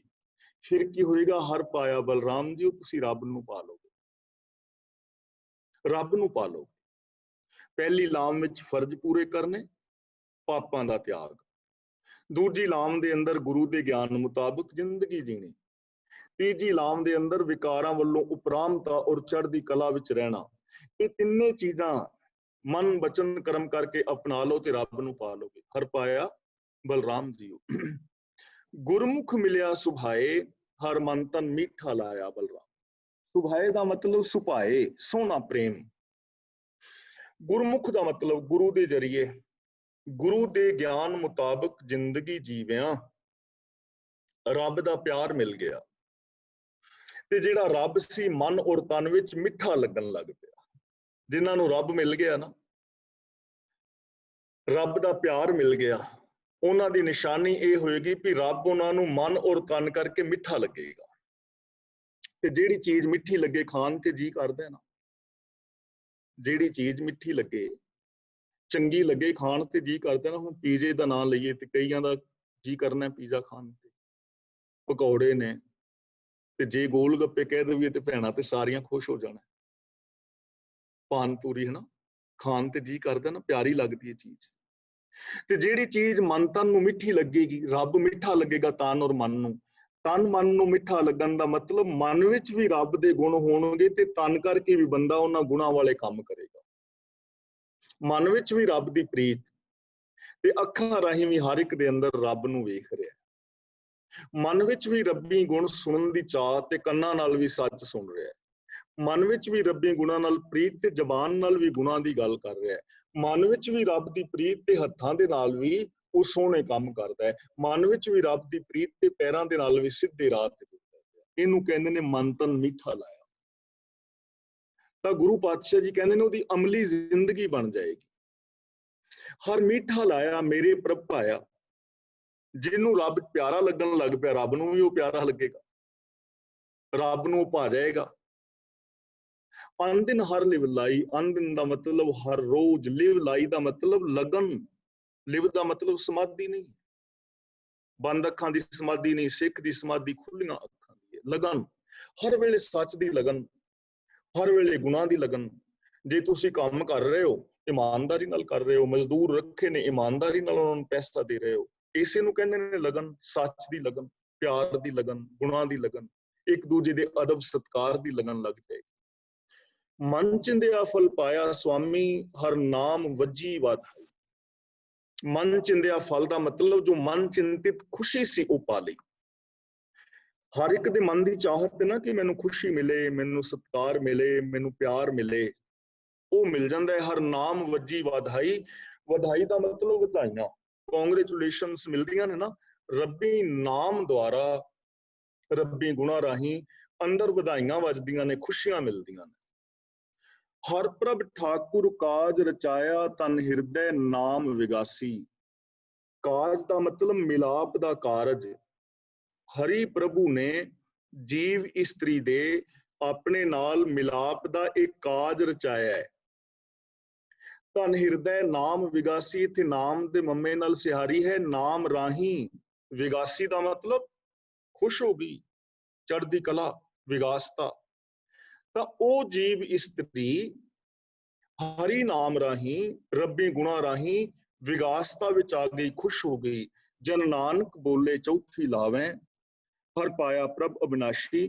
ਗੁਰੂ ਜੀ ਕਹਿੰਦੇ ਨੇ ਇਹ ਰੱਬ ਦੇ ਮਿਲਾਪ ਦੀ ਚੌਥੀ ਲਾਮ ਹੈ ਕਿ ਉਹ ਜੀਵ ਇਸਤਰੀ ਰੱਬ ਨੂੰ ਪਾ ਲੈਂਦੀ। ਤਾਂ ਸਾਡੇ ਕੋਲ ਹੁਣ ਜੇ ਛੋਟੇ ਜਿਹੇ ਰੂਪ ਵਿੱਚ ਅਸੀਂ ਗਿਣਨਾ ਚਾਹੀਏ ਤਾਂ ਪਹਿਲਾ ਨੁਕਤਾ ਹੈ ਧਰਮ ਦੇ ਧਾਰਨੀ ਹੋਣਾ, ਗ੍ਰਸਤੀ ਬਣ ਕੇ ਆਪਣੇ ਫਰਜ਼ਾਂ ਨੂੰ ਪੂਰੀਆਂ ਕਰਨਾ, ਪਾਪਾਂ ਦਾ ਤਿਆਗ ਕਰਨਾ। ਸੱਚ ਨੂੰ ਆਧਾਰ ਬਣਾ ਕੇ ਮਨੁੱਖੀ ਫਰਜ਼ਾਂ ਨੂੰ ਪੂਰੀਆਂ ਕਰਨਾ ਪਹਿਲੀ ਲਾਮ, ਪਾਪਾਂ ਨੂੰ ਛੱਡਣਾ। ਦੂਜੀ ਲਾਮ ਦਾ ਮਤਲਬ ਛੋਟੇ ਰੂਪ ਵਿੱਚ ਲੈ ਲਓ, ਗੁਰਬਾਣੀ ਅਨੁਸਾਰ ਜ਼ਿੰਦਗੀ ਜੀਣੀ, ਗੁਰੂ ਦੇ ਗਿਆਨ ਰਾਹੀਂ ਆਪ ਪਰਖ ਕਰਨੀ, ਸੱਚ ਦੀ ਝੂਠ ਦੀ, ਵਿਵੇਕ ਬੁੱਧ ਪਾਣਾ, ਆਪਣੇ ਦਿਮਾਗ ਨੂੰ ਯੂਜ਼ ਕਰਨਾ ਗੁਰਬਾਣੀ ਅਨੁਸਾਰ। ਤੀਜੀ ਲਾਮ ਦੇ ਅੰਦਰ ਤੀਜਾ ਨੁਕਤਾ ਹੈ ਕਿ ਆਪਣੇ ਮਨ ਅੰਦਰੋਂ ਵਿਕਾਰਾਂ ਦਾ ਤਿਆਗ ਕਰਕੇ ਗੁਣਾਂ ਦੇ ਧਾਰਨੀ ਹੋਣਾ ਔਰ ਚੜ੍ਹਦੀ ਕਲਾ ਵਿੱਚ ਰਹਿਣਾ, ਪੋਜ਼ਿਟਿਵ ਥਿੰਕਿੰਗ। ਤੇ ਚੌਥੀ ਲਾਮ ਦੇ ਅੰਦਰ ਹੈ ਮਨ ਬਚਨ ਕਰਮ ਕਰਕੇ ਸੱਚ ਦੇ ਧਾਰਨੀ ਹੋ ਜਾਣਾ, ਫਿਰ ਤੁਸੀਂ ਰੱਬ ਨੂੰ ਪਾ ਲਓਗੇ, ਪਤੀ ਪਤਨੀ ਰੱਬ ਵਰਗੇ ਹੋ ਜਾਓਗੇ। ਦੇਖੋ ਕਿੰਨੀਆਂ ਸਿੰਪਲ ਚਾਰ ਗੱਲਾਂ ਨੇ। ਜੇ ਇਹਨਾਂ ਚਾਰ ਲਾਵਾਂ ਦੇ ਅੰਦਰ ਜੋ ਸਾਨੂੰ ਚਾਰ ਉਪਦੇਸ਼ ਦਿੱਤੇ ਗਏ ਨੇ, ਜੇ ਇਹਨਾਂ ਨੂੰ ਅਪਣਾ ਲਿਆ ਜਾਏ ਤਾਂ ਸਾਡੇ ਜੀਵਨ ਦੀ ਹਰ ਸਮੱਸਿਆ ਹੱਲ ਹੋ ਸਕਦੀ ਹੈ। ਜੀਵਨ ਦੇ ਅੰਦਰ ਕੋਈ ਸਮੱਸਿਆ ਨਹੀਂ ਰਹੇਗੀ, ਫਿਰ ਜੀਵਨ ਦੇ ਅੰਦਰ ਆਨੰਦ ਪੈਦਾ ਹੋਏਗਾ। ਤਾਂ ਸਿੱਖਾਂ ਨੇ ਵਿਆਹ ਦਾ ਨਾਮ ਆਨੰਦ ਕਾਰਜ ਰੱਖਿਆ ਹੈ ਔਰ ਇਸ ਕਾਰਜ ਰਾਹੀਂ ਸਾਡੀ ਜ਼ਿੰਦਗੀ ਦੇ ਅੰਦਰ ਆਨੰਦ ਪੈਦਾ ਹੋ ਸਕਦਾ ਹੈ ਔਰ ਅਸੀਂ ਰੱਬ ਵਰਗੇ ਹੋ ਕੇ ਜੀ ਸਕਦੇ ਹਾਂ। ਇਹ ਗਾਰੰਟੀ ਹੈ। ਲੇਕਿਨ ਇਹ ਤਾਂ ਹੈ ਜੇ ਅਸੀਂ ਗੁਰਬਾਣੀ ਮੁਤਾਬਕ ਜ਼ਿੰਦਗੀ ਜੀਵੀਏ। ਸਾਡਾ ਆਪਣੇ ਗੁਰੂ ਤੇ, ਗੁਰੂ ਦੀ ਪਾਵਨ ਬਾਣੀ ਤੇ ਵਿਸ਼ਵਾਸ ਹੋਣਾ ਚਾਹੀਦਾ ਹੈ। ਜਿਨ ਕੇ ਮਨ ਸਾਚਾ ਵਿਸ਼ਵਾਸ, ਪੇਖ ਪੇਖ ਸੁਆਮੀ ਕੀ ਸ਼ੋਭਾ, ਆਨੰਦ ਸਦਾ ਉल्लास। ਜ਼ਰੂਰਤ ਹੈ ਗੁਰਬਾਣੀ ਤੇ ਵਿਸ਼ਵਾਸ ਕਰਨ ਦੀ ਔਰ ਗੁਰਬਾਣੀ ਮੁਤਾਬਕ ਜ਼ਿੰਦਗੀ ਜੀਣ ਦੀ। ਬਾਕੀ ਆਨੰਦ ਕਾਰਜ ਦੇ ਸਮੇਂ ਬਹੁਤ ਸਾਰੀਆਂ ਅਸੀਂ ਕੁਰੀਤੀਆਂ ਆਦਿਕ ਕਰਦੇ ਹਾਂ, ਉਸ ਪਾਸੇ ਸਾਨੂੰ ਧਿਆਨ ਦੇਣ ਦੀ ਜ਼ਰੂਰਤ ਹੈ। 500 ਬੰਦੇ ਬਰਾਤਾਂ ਲੈ ਕੇ ਜਾਣਾ ਇਹ ਬਿਲਕੁਲ ਵੀ ਯੋਗ ਨਹੀਂ ਹੈ। ਸ਼ਰਾਬਾਂ ਆਦਿਕ ਦੀ ਵਰਤੋਂ ਕਰਨੀ ਇਹ ਬਿਲਕੁਲ ਵੀ ਯੋਗ ਨਹੀਂ ਹੈ। ਔਰ ਮਿਲਣੀਆਂ ਅਤੇ ਦਾਜ ਦਹੇਜ ਮੰਗਣਾ, ਧੀਆਂ ਵਾਲਿਆਂ ਦੇ ਉੱਤੇ ਐਸਾ ਬੋਝਾ ਪਾਣਾ ਬਿਲਕੁਲ ਵੀ ਠੀਕ ਨਹੀਂ ਹੈ। ਔਰ ਜਿਹੜੀਆਂ ਬਹੁਤ ਸਾਰੀਆਂ ਰਸਮਾਂ ਅਸੀਂ ਰਿਬਨ ਬਣ ਕੇ ਖਲੋਤੀਆਂ ਹੁੰਦੀਆਂ ਕੁੜੀਆਂ ਅੱਗੇ, ਤੇ ਫਿਰ ਉਹਨਾਂ ਤੋਂ ਪੈਸੇ ਵੇਰੀ, ਕਈ ਵਾਰ ਉੱਥੇ ਮਜ਼ਾਕ ਕਰਦਿਆਂ ਕਿੰਨੇ ਝਗੜੇ ਹੋ ਜਾਂਦੇ ਨੇ। ਮੈਂ ਤੇ ਕਈ ਵਾਰ ਕਹਿੰਦਾ ਹੁੰਦਾ ਵੀ ਇਹ ਟੈਕਸ ਹੀ ਲਾਇਆ ਹੋਇਆ ਨਾ, ਕਿ ਜੇ 5100 ਰੁਪਏ ਜਾਂ 11000 ਰੁਪਏ ਦੇ ਕੇ ਬਰਾਤ ਨੇ ਚਾਹ ਪੀਣੀ ਹੈ, ਪਿੱਛੋਂ ਕਿਸੇ ਖੋਖੇ ਤੋਂ 500-700 ਦੀ ਪੀ ਹੋਣ। ਕਹਿਣ ਦਾ ਮਤਲਬ ਕਿ ਅਸੀਂ ਬਹੁਤ ਕੁਝ ਜੁੱਤੀਆਂ ਚੋਰੀ ਕਰਨੀਆਂ ਜਾਂ ਦਾਜ ਦਹੇਜ ਵਗੈਰਾ ਜਾਂ ਜਾਤੀਵਾਦ, ਇਹਨਾਂ ਚੀਜ਼ਾਂ ਤੋਂ ਸਾਨੂੰ ਗੁਰੇਜ਼ ਕਰਨਾ ਚਾਹੀਦਾ ਹੈ। ਔਰ ਜੋ ਗੁਰਬਾਣੀ ਨੇ ਸਾਨੂੰ ਸੰਦੇਸ਼ ਦਿੱਤਾ ਹੈ, ਇਸ ਪਾਸੇ ਸਾਨੂੰ ਧਿਆਨ ਦੇਣਾ ਚਾਹੀਦਾ ਹੈ। ਜੇ ਅਸੀਂ ਇਹਨਾਂ ਚਾਰ ਲਾਵਾਂ ਦੇ ਅੰਦਰ ਜੋ ਚਾਰ ਮੋਟੀਆਂ ਗੱਲਾਂ ਅਸੀਂ ਸਾਂਝੀਆਂ ਕੀਤੀਆਂ ਨੇ, ਇਹਨਾਂ ਉੱਤੇ ਜੇ ਅਸੀਂ ਵਿਸ਼ਵਾਸ ਕਰੀਏ, ਅਮਲ ਵਿੱਚ ਲਿਆਵੀਏ, ਤਾਂ ਮੇਰਾ ਖਿਆਲ ਹੈ ਕਿ ਸਾਡੀਆਂ ਸਾਰੀਆਂ ਸਮੱਸਿਆਵਾਂ ਦਾ ਸੋਲੂਸ਼ਨ ਹੋ ਸਕਦਾ ਹੈ। ਮੈਂ ਇੱਥੇ ਹੀ ਖਿਮਾ ਦਾ ਜਾਚਕ ਹਾਂ। ਅਗਲੀ ਜੋ ਕਾਰਵਾਈ ਹੈ ਵੀਰ ਜੀ ਭਾਈ ਤਰਲੋਚਨ ਸਿੰਘ ਜੀ ਕਰਨਗੇ। ਜੇ ਇਹਨਾਂ ਲਾਵਾਂ ਸੰਬੰਧੀ ਜੋ ਅੱਜ ਅਸਾਂ ਵਿਚਾਰ ਕੀਤੀ ਹੈ, ਆਪ ਦਾ ਕੋਈ ਸਵਾਲ ਹੋਏ ਤਾਂ ਉਹ ਕਰ ਸਕਦੇ ਹੋ, ਜਾਂ ਆਪਣੇ ਵਿਊਜ਼ ਦੇਣੇ ਚਾਹੋ ਤੇ ਉਹ ਦੇ ਸਕਦੇ ਹੋ। ਹੋਈਆਂ ਭੁੱਲਾਂ ਦੀ ਖਿਮਾ। ਵਾਹਿਗੁਰੂ ਜੀ ਕਾ ਖਾਲਸਾ, ਵਾਹਿਗੁਰੂ ਜੀ। ਵਾਹਿਗੁਰੂ ਜੀ ਕਾ ਖਾਲਸਾ, ਵਾਹਿਗੁਰੂ ਜੀ ਕੀ ਫਤਿਹ। ਧੰਨਵਾਦ ਗਿਆਨੀ ਜੀ। ਤੇ ਅੱਜ ਸਾਰੀਆਂ ਸੰਗਤਾਂ ਨੇ ਜਿਹੜੀ ਲਾਵਾਂ ਦੀ ਜਿਹੜੀ ਹੈਗੀ ਆ ਗੁਰਬਾਣੀ, ਉਹਦਾ ਪਾਠ ਵਿਸਥਾਰ ਦੇ ਨਾਲ ਸੁਣ ਲਿਆ ਜੀ। ਤੇ ਨਾਲੇ ਉਹ ਜਿਹੜੀਆਂ ਸਾਡੀਆਂ ਰੀਤੀਆਂ ਕੁਰੀਤੀਆਂ ਜੋ ਹੈਗੀਆਂ ਉਹਨਾਂ ਦੇ ਬਾਰੇ ਵੀ ਤੇ ਅੱਜ ਜੋ ਵੀ ਤੁਹਾਡੇ ਕੋਈ ਸਵਾਲ ਹੋਣਗੇ ਇਹਦੇ ਬਾਰੇ ਆਪਣੀ ਰਾਏ ਤੇ ਉਹ ਵੀ ਤੁਸੀਂ ਅਨਮਿਊਟ ਹੋ ਕੇ ਆਪਾਂ ਦੇ ਸਕਦੇ। ਜੇ ਕੋਈ ਕਿਸੇ ਚੀਜ਼ ਦੀ ਨਹੀਂ ਸਮਝ ਲੱਗੀ ਉਹ ਵੀ ਤੁਸੀਂ ਪੁੱਛ ਸਕਦੇ ਮੁੜ ਕੇ, ਤੇ ਜਾਂ ਫਿਰ ਤੁਹਾਡੀ ਆਪਣੀ ਕੋਈ ਹੋਰ ਇਹਦੇ ਬਾਰੇ ਤੁਹਾਡੀ ਆਪਣੀ ਕੋਈ ਰਾਏ ਹੈਗੀ ਆ ਉਹਦੇ ਬਾਰੇ ਵੀ ਤੁਸੀਂ ਪੁੱਛ ਸਕਦੇ ਆ, ਦੱਸ ਸਕਦੇ ਆ। ਤੋ ਇਸ ਕਰਕੇ ਤੁਹਾਨੂੰ ਸਾਰਿਆਂ ਨੂੰ ਬੇਨਤੀ ਹੈ ਜੀ, ਜਿਹਨੇ ਵੀ ਕੋਈ ਅੱਜ ਦੀ ਜਿਹੜੀ ਕਥਾ ਹੋਈ ਆ ਲਾਵਾਂ ਦੀ ਆਨੰਦ ਕਾਰਜ ਦੀ, ਉਹਦੇ ਬਾਰੇ ਤੁਸੀਂ ਜ਼ਰੂਰ ਪੁੱਛ ਸਕਦੇ ਆ ਜੀ। ਤੇ ਸਾਡੇ ਨਾਲ ਜਸਵੀਰ ਕੌਰ ਜੀ ਅਨਮਿਊਟ ਹੋਏ ਆ ਜੀ, ਤੁਸੀਂ ਸਭ ਤੋਂ ਪਹਿਲਾਂ ਪੁੱਛ ਲਓ, ਉਹਦੇ ਬਾਅਦ ਹੋਰ ਵੀ ਜਿਹੜੇ ਅਨਮਿਊਟ ਹੋਣਗੇ ਉਹਨਾਂ ਦੇ ਨਾਲ ਵੀ ਗੱਲਬਾਤ ਕੀਤੀ ਜਾਊਗੀ। ਜਸਵੀਰ ਕੌਰ ਜੀ। ਏਦਾਂ ਤਾਂ ਨਹੀਂ ਕੁਛ ਪੁੱਛਣਾ ਸੀਗਾ, ਇਹੀ ਕਹਿਣਾ ਸੀ ਜਿੱਦਾਂ ਤੁਹਾਡੀ ਆਵਾਜ਼ ਮੈਨੂੰ ਕਾਫੀ ਕਲੀਅਰ ਸੁਣਦੀ, ਗਿਆਨੀ ਜੀ ਦੀ ਬਹੁਤ ਲੋ, ਮੈਨੂੰ ਪਰਸਨਲ ਹੀਅਰਿੰਗ ਪ੍ਰੋਬਲਮ ਹੈਗੀ ਆ, ਬਟ ਤੁਹਾਡੀ ਜਿਹਦਾ ਆਵਾਜ਼ ਕਾਫੀ ਕਲੀਅਰ ਆ ਗਿਆਨੀ ਜੀ ਦੀ ਮੈਨੂੰ ਕਲੀਅਰ ਨਹੀਂ ਆਉਂਦੀ ਸੀਗੀ, ਬਹੁਤ ਲੋ ਆਉਂਦੀ ਆ ਆਵਾਜ਼। ਅੱਛਾ ਜੀ। ਵੈਸੇ ਹਾਂਜੀ, ਚਲੋ ਮੈਂ ਗਿਆਨੀ ਜੀ ਨੂੰ ਵੈਸੇ ਤਾਂ ਸਾਨੂੰ ਇੱਧਰ ਪਤਾ ਨਹੀਂ ਕੋਈ ਬਾਕੀਆਂ ਤੋਂ, ਮੈਨੂੰ ਤਾਂ ਇੱਥੇ ਕੋਈ ਪ੍ਰੋਬਲਮ ਨਹੀਂ ਆਈ ਤੇ ਆਵਾਜ਼ ਬਹੁਤ ਕਲੀਅਰ ਤੇ ਉੱਚੀ ਆਉਂਦੀ ਸੀਗੀ। ਤੇ ਹੋ ਸਕਦਾ ਪਰਸਨਲੀ ਕੋਈ ਇੱਥੇ ਤੁਹਾਡੇ ਕੋਈ ਇੰਟਰਨੈਟ ਦੀ ਜਾਂ ਕੋਈ ਏਦਾਂ ਪ੍ਰੋਬਲਮ ਹੋ ਸਕਦੀ ਹੈ ਜੀ। ਤੇ ਤੁਹਾਡੀ ਕਾਫੀ ਲਾਊਡ ਆਉਂਦੀ ਆ ਗਿਆਨੀ ਜੀ ਜਦੋਂ ਕਰਦੇ ਨਾ, ਫਿਰ ਗਿਆਨੀ ਜੀ ਦੀ ਆਵਾਜ਼ ਬਹੁਤ ਲੋ ਹੋ ਜਾਂਦੀ। ਅੱਛਾ ਜੀ। ਮੇਬੀ ਦੂਰ ਮਾਈਕ ਤੋਂ ਜਾਂ ਕੁਛ, ਪਰ ਚਲੋ ਕੋਈ ਨਹੀਂ, ਬਾਕੀ ਆ ਜਿਹੜੇ ਸਾਡੇ ਸਰੋਤੇ ਉਹਨਾਂ ਨੂੰ ਵੀ ਪੁੱਛ ਲੈਂਦੇ ਆ, ਸ਼ਾਇਦ ਮੇਰਾ ਖਿਆਲ ਨਹੀਂ ਕੋਈ ਸ਼ਾਇਦ ਬਹੁਤੀ ਪ੍ਰੋਬਲਮ, ਪਰ ਚਲੋ ਕੋਈ ਨਹੀਂ ਜੀ, ਆਪਾਂ ਪੁੱਛਦੇ ਆ। ਤੁਹਾਡਾ ਥੈਂਕ ਯੂ। ਹਾਂਜੀ, ਮੈਂ ਪੁੱਛਣਾ ਚਾਹੁੰਦੀ ਹਾਂ ਭਾਈ ਸਾਹਿਬ ਜੀ, ਮੈਂ ਇੱਕ ਸਕਿੰਟ ਜੀ, ਜਸਵੀਰ ਕੌਰ ਜੀ, ਹੋਰ ਤਾਂ ਨਹੀਂ ਕੁਝ ਪੁੱਛਣਾ? ਹਾਂਜੀ, ਮੈਂ ਪੁੱਛਣਾ ਭਾਈ ਸਾਹਿਬ ਜੀ ਨੂੰ ਕਿ ਦੂਜੀ ਵਾਰੀ ਲਾਵਾਂ ਲੈ ਸਕਦੇ ਆ? ਹਾਂਜੀ, ਰਿਨਿਊ ਕਰ ਸਕਦੇ ਆ ਲਾਵਾਂ? ਲੋੜ ਨਹੀਂ ਹੈ ਜੀ, ਮੈਨੂੰ ਪਹਿਲੀ ਵਾਰੀ ਸਮਝ ਨਹੀਂ ਆਈ ਸੀ ਤੇ ਮੈਂ ਹੁਣ ਦੂਜੀ ਵਾਰੀ ਲੈਣਾ ਚਾਹੁੰਦੀ ਹਾਂ, ਉਹ ਬੱਲੇ ਮੈਨੂੰ ਲਾਵਾਂ ਦੀ ਸਮਝ ਆਈ ਹੈ। ਨਹੀਂ ਭੈਣ, ਤੁਸੀਂ ਦੂਜੀ ਵਾਰੀ ਨਹੀਂ ਲੈ ਸਕਦੇ, ਤੇ ਤੁਸੀਂ ਪਹਿਲੀ ਵਾਰੀ ਲਈਆਂ ਲਾਵਾਂ, ਤੇ ਵੈਸੇ ਪਾਰਟੀ ਸਾਨੂੰ ਦੇ ਦਿਓ ਤੁਸੀਂ ਦੂਜੀ ਵਾਰੀ ਦੀ। ਅੱਜ ਇਹਦੀ ਪਾਰਟੀ ਦੇ ਦਿਓ ਵੀ ਤੁਹਾਨੂੰ। I was exaggerating। ਲਾਵਾਂ ਲੈਣ ਤੋਂ ਪਹਿਲਾਂ ਹਰ ਇੱਕ ਬੱਚੇ ਨੂੰ, ਬੱਚੀ ਨੂੰ ਇਹ ਚੀਜ਼ ਸਮਝ ਆਉਣੀ ਚਾਹੀਦੀ ਹੈ। ਹਾਂ, ਧੰਨਵਾਦ ਭੈਣਾ, ਧੰਨਵਾਦ। ਤੇ ਮੈਨੂੰ ਇਸ ਉਮਰ ਦੇ ਵਿੱਚ ਆ ਕੇ ਪਹਿਲੀ ਵਾਰੀ ਲਾਵਾਂ ਦਾ ਮਤਲਬ ਸਮਝ ਆਇਆ ਕਿ ਕੀ ਲਾਵਾਂ ਹੁੰਦੀਆਂ। ਬਸ ਤੁਸੀਂ ਜੇ ਸਮਝ ਜਿਹੜੀ ਚੀਜ਼ ਆਈ ਹੈ ਨਾ ਨਵੀਂ, ਹਾਂਜੀ, ਉਹ ਅੱਜ ਤੋਂ ਲਾਗੂ ਕਰ ਦੋ ਬਸ, ਤੇ ਸਮਝ ਲਓ ਕਿ ਦੂਜੀ ਵਾਰੀ ਲਾਵਾਂ ਹੋ ਗਈਆਂ ਨਵੀਆਂ। ਤੇ ਸਾਡੇ ਵੱਲੋਂ ਅੱਜ ਮਤਲਬ ਵਿਆਹ ਦੀ ਮਤਲਬ congratulation. Thank you very much, thank you very much. ਧੰਨਵਾਦ, ਵਾਹਿਗੁਰੂ ਜੀ। ਠੀਕ ਹੈ ਜੀ, ਠੀਕ ਹੈ, ਥੈਂਕ ਯੂ ਜੀ। ਤੇ ਸਾਡੇ ਨਾਲ ਅਵਤਾਰ ਸਿੰਘ ਜੀ ਬਡਵਾਲ। ਹਾਂਜੀ ਅਵਤਾਰ ਸਿੰਘ ਜੀ। ਜੀ ਇਹਦੇ ਨਾਲ ਨਹੀਂ ਜੀ ਕੋਈ ਵੀ ਕੰਸਰਨ, ਮੈਂ ਤੁਹਾਨੂੰ ਪੁੱਛਣਾ ਸੀ ਜਿਹੜਾ ਉੱਥੇ ਹਜੂਰ ਸਾਹਿਬ ਉਹ ਕਹਿੰਦੇ ਬੱਕਰਾ ਚ ਝੁਕਾਉਂਦੇ ਆ, ਫਿਰ ਉਹ ਲੋਹੜਾ ਏਦਾਂ ਲੈ ਕੇ ਤਾਂ ਫਿਰ ਅੰਦਰ ਲੈ ਕੇ ਨੱਠੇ ਜਾਂਦੇ ਆ, ਉਹਨਾਂ ਨੂੰ ਲਾਉਂਦੇ ਆ ਅੰਦਰ, ਜਿੰਨੇ ਬਰਛੇ ਆ ਜਾਂ ਤਲਵਾਰਾਂ ਉੱਥੇ ਰੱਖੀਆਂ ਉਹਨੂੰ ਸਾਰਾ ਲਾਉਂਦੇ। ਇਹ ਫਿਰ ਠੀਕ ਆ ਜੀ, ਐਵੇਂ ਆ ਇਹ? ਦੇਖੋ ਜੀ, ਗੁਰਮਤਿ ਅਨੁਸਾਰ ਤਾਂ ਠੀਕ ਨਹੀਂ ਹੈ, ਪਰ ਕਦੀ ਭੁੱਲ ਕੇ ਵੀ ਉੱਥੇ ਜਾ ਕੇ ਨਾ ਕਹਿ ਦੋ, ਨਹੀਂ ਤੇ ਉਹਨਾਂ ਨੇ ਕਹਿਣ ਵਾਲੇ ਨੂੰ ਝਟਕਾ ਦੇਣਾ। ਦੇਖਿਆ ਸਾਨੂੰ, ਅਸੀਂ ਗਿਓ ਸੀ, ਅਸੀਂ ਤਾਂ ਪੁੱਛਿਆ ਉੱਥੇ ਨਿਹੰਗ ਸਿੰਘ ਤਾਂ ਸਾਡੇ ਵੱਲ ਨੂੰ ਬਰਛੇ ਲੈ ਕੇ ਹੋ ਪਏ। ਹਾਂਜੀ, ਉਹ ਹੁਣ ਸਿੱਧੇ ਕਹਿੰਦੇ ਨੇ ਵੀ ਬੱਕਰਾ ਨਹੀਂ ਝਟਕਾਉਂਦੇ, ਵੀ ਤੈਨੂੰ ਝਟਕਾ ਦਿੰਦੇ ਆ। ਫਿਰ ਹੋਰ ਸਹੀ ਗੱਲ ਆ ਤੁਹਾਡੀ। ਹਾਂਜੀ, ਉਹ ਚਲੀ ਆਉਂਦੀ ਪਤਾ ਨਹੀਂ ਕਦੋਂ ਕਿਸ ਤਰ੍ਹਾਂ, ਮਤਲਬ ਗੁਰਮਤਿ ਵਿੱਚ ਜਿਹੜੀ ਸਿੱਖ ਰਹਿਤ ਮਰਿਆਦਾ ਅਕਾਲ ਤਖਤ ਵਾਲੀ, ਉਹਦੇ ਤੇ ਐਸਾ ਕੋਈ ਨਹੀਂ, ਤੇ ਦੂਜੇ ਤਖਤਾਂ ਤੇ ਤਾਂ ਅਕਾਲ ਤਖਤ ਤੇ ਵੀ ਐਸਾ ਨਹੀਂ ਹੁੰਦਾ, ਬਾਕੀ ਦਮਦਮਾ ਸਾਹਿਬ ਵੀ ਐਸਾ ਨਹੀਂ ਹੈ, ਦੂਜੇ ਤਖਤਾਂ ਦੇ ਵੀ। ਠੀਕ ਹੈ ਜੀ, ਠੀਕ ਹੈ, ਸਹੀ ਗੱਲ ਜੀ। ਠੀਕ ਹੈ ਜੀ, ਇਹ ਤਾਂ ਇਲਾਕੇ ਦੀਆਂ ਹੈਗੀਆਂ ਜੀ, ਜਿੱਦਾਂ ਜਿੱਦਾਂ ਮਨੌਤਾਂ ਚੱਲੀਆਂ ਆਉਂਦੀਆਂ ਉਹਨਾਂ ਨੂੰ ਪੂਰਾ ਕਰੀ ਜਾਂਦੇ, ਕੋਈ ਰੋਕਣ ਵਾਲਾ ਨਹੀਂ, ਤੇ ਜਿਹੜਾ ਰੋਕਦਾ ਹੈ ਉਹ ਫਿਰ ਆਪਣਾ ਸੋਚ ਕੇ ਰੋਕੇ ਜੀ, ਮੇਨ ਚੀਜ਼। ਹਾਂਜੀ, ਠੀਕ ਹੈ ਜੀ ਅਵਤਾਰ ਸਿੰਘ ਜੀ, ਥੈਂਕ ਯੂ ਤੁਹਾਡਾ ਬਹੁਤ ਬਹੁਤ। ਤੇ ਹੋਰ ਤਾਂ ਸਾਡੇ ਨਾਲ ਕੋਈ ਅਨਮਿਊਟ ਨਹੀਂ ਜੀ, ਇਹਦਾ ਮਤਲਬ ਮੈਂ ਆ ਜਾ, ਇੱਕ ਮਿੰਟ ਮੈਂ ਆ ਜਾ। ਹਾਂਜੀ ਗਿਆਨੀ ਜੀ। ਹਾਂ ਭੈਣ। ਜਿਸ ਤਰ੍ਹਾਂ ਇਹਦੇ ਨਾਲ ਰਿਲੇਟਡ ਨਹੀਂ ਹੈ, ਤਾਂ ਸਮਝ ਆ ਗਈ ਹੈ, ਪਰ ਥੋੜਾ ਜਿਹਾ ਕੁਛ ਦਿਮਾਗ ਤੇ ਸੀਗਾ ਪੁੱਛਣਾ ਹੈਗਾ। ਜਿਸ ਤਰ੍ਹਾਂ ਗਿਆਨ ਇੰਦਰੀ ਆ, ਹਾਂਜੀ, ਉਹ ਚ ਕੰਨ, ਅੱਖਾਂ, ਨੱਕ, ਜੀਭ, ਤੇ ਜਿਹੜੀ ਚਮੜੀ ਆ ਇਹ ਕਿਸ ਤਰ੍ਹਾਂ ਗਿਆਨ ਇੰਦਰੀਆਂ ਚ ਆਉਂਦੀ ਆ? ਕਿਉਂਕਿ ਅਨੁਭਵ ਕਰਦੇ ਨਾ, ਜਦੋਂ ਅਸੀਂ ਟੱਚ ਕਰਦੇ ਹਾਂ ਤਾਂ ਫੀਲ ਹੁੰਦਾ। ਅੱਛਾ, ਹਾਂਜੀ, ਓਕੇ, ਠੀਕ ਹੈ, ਠੀਕ, ਥੈਂਕ ਯੂ।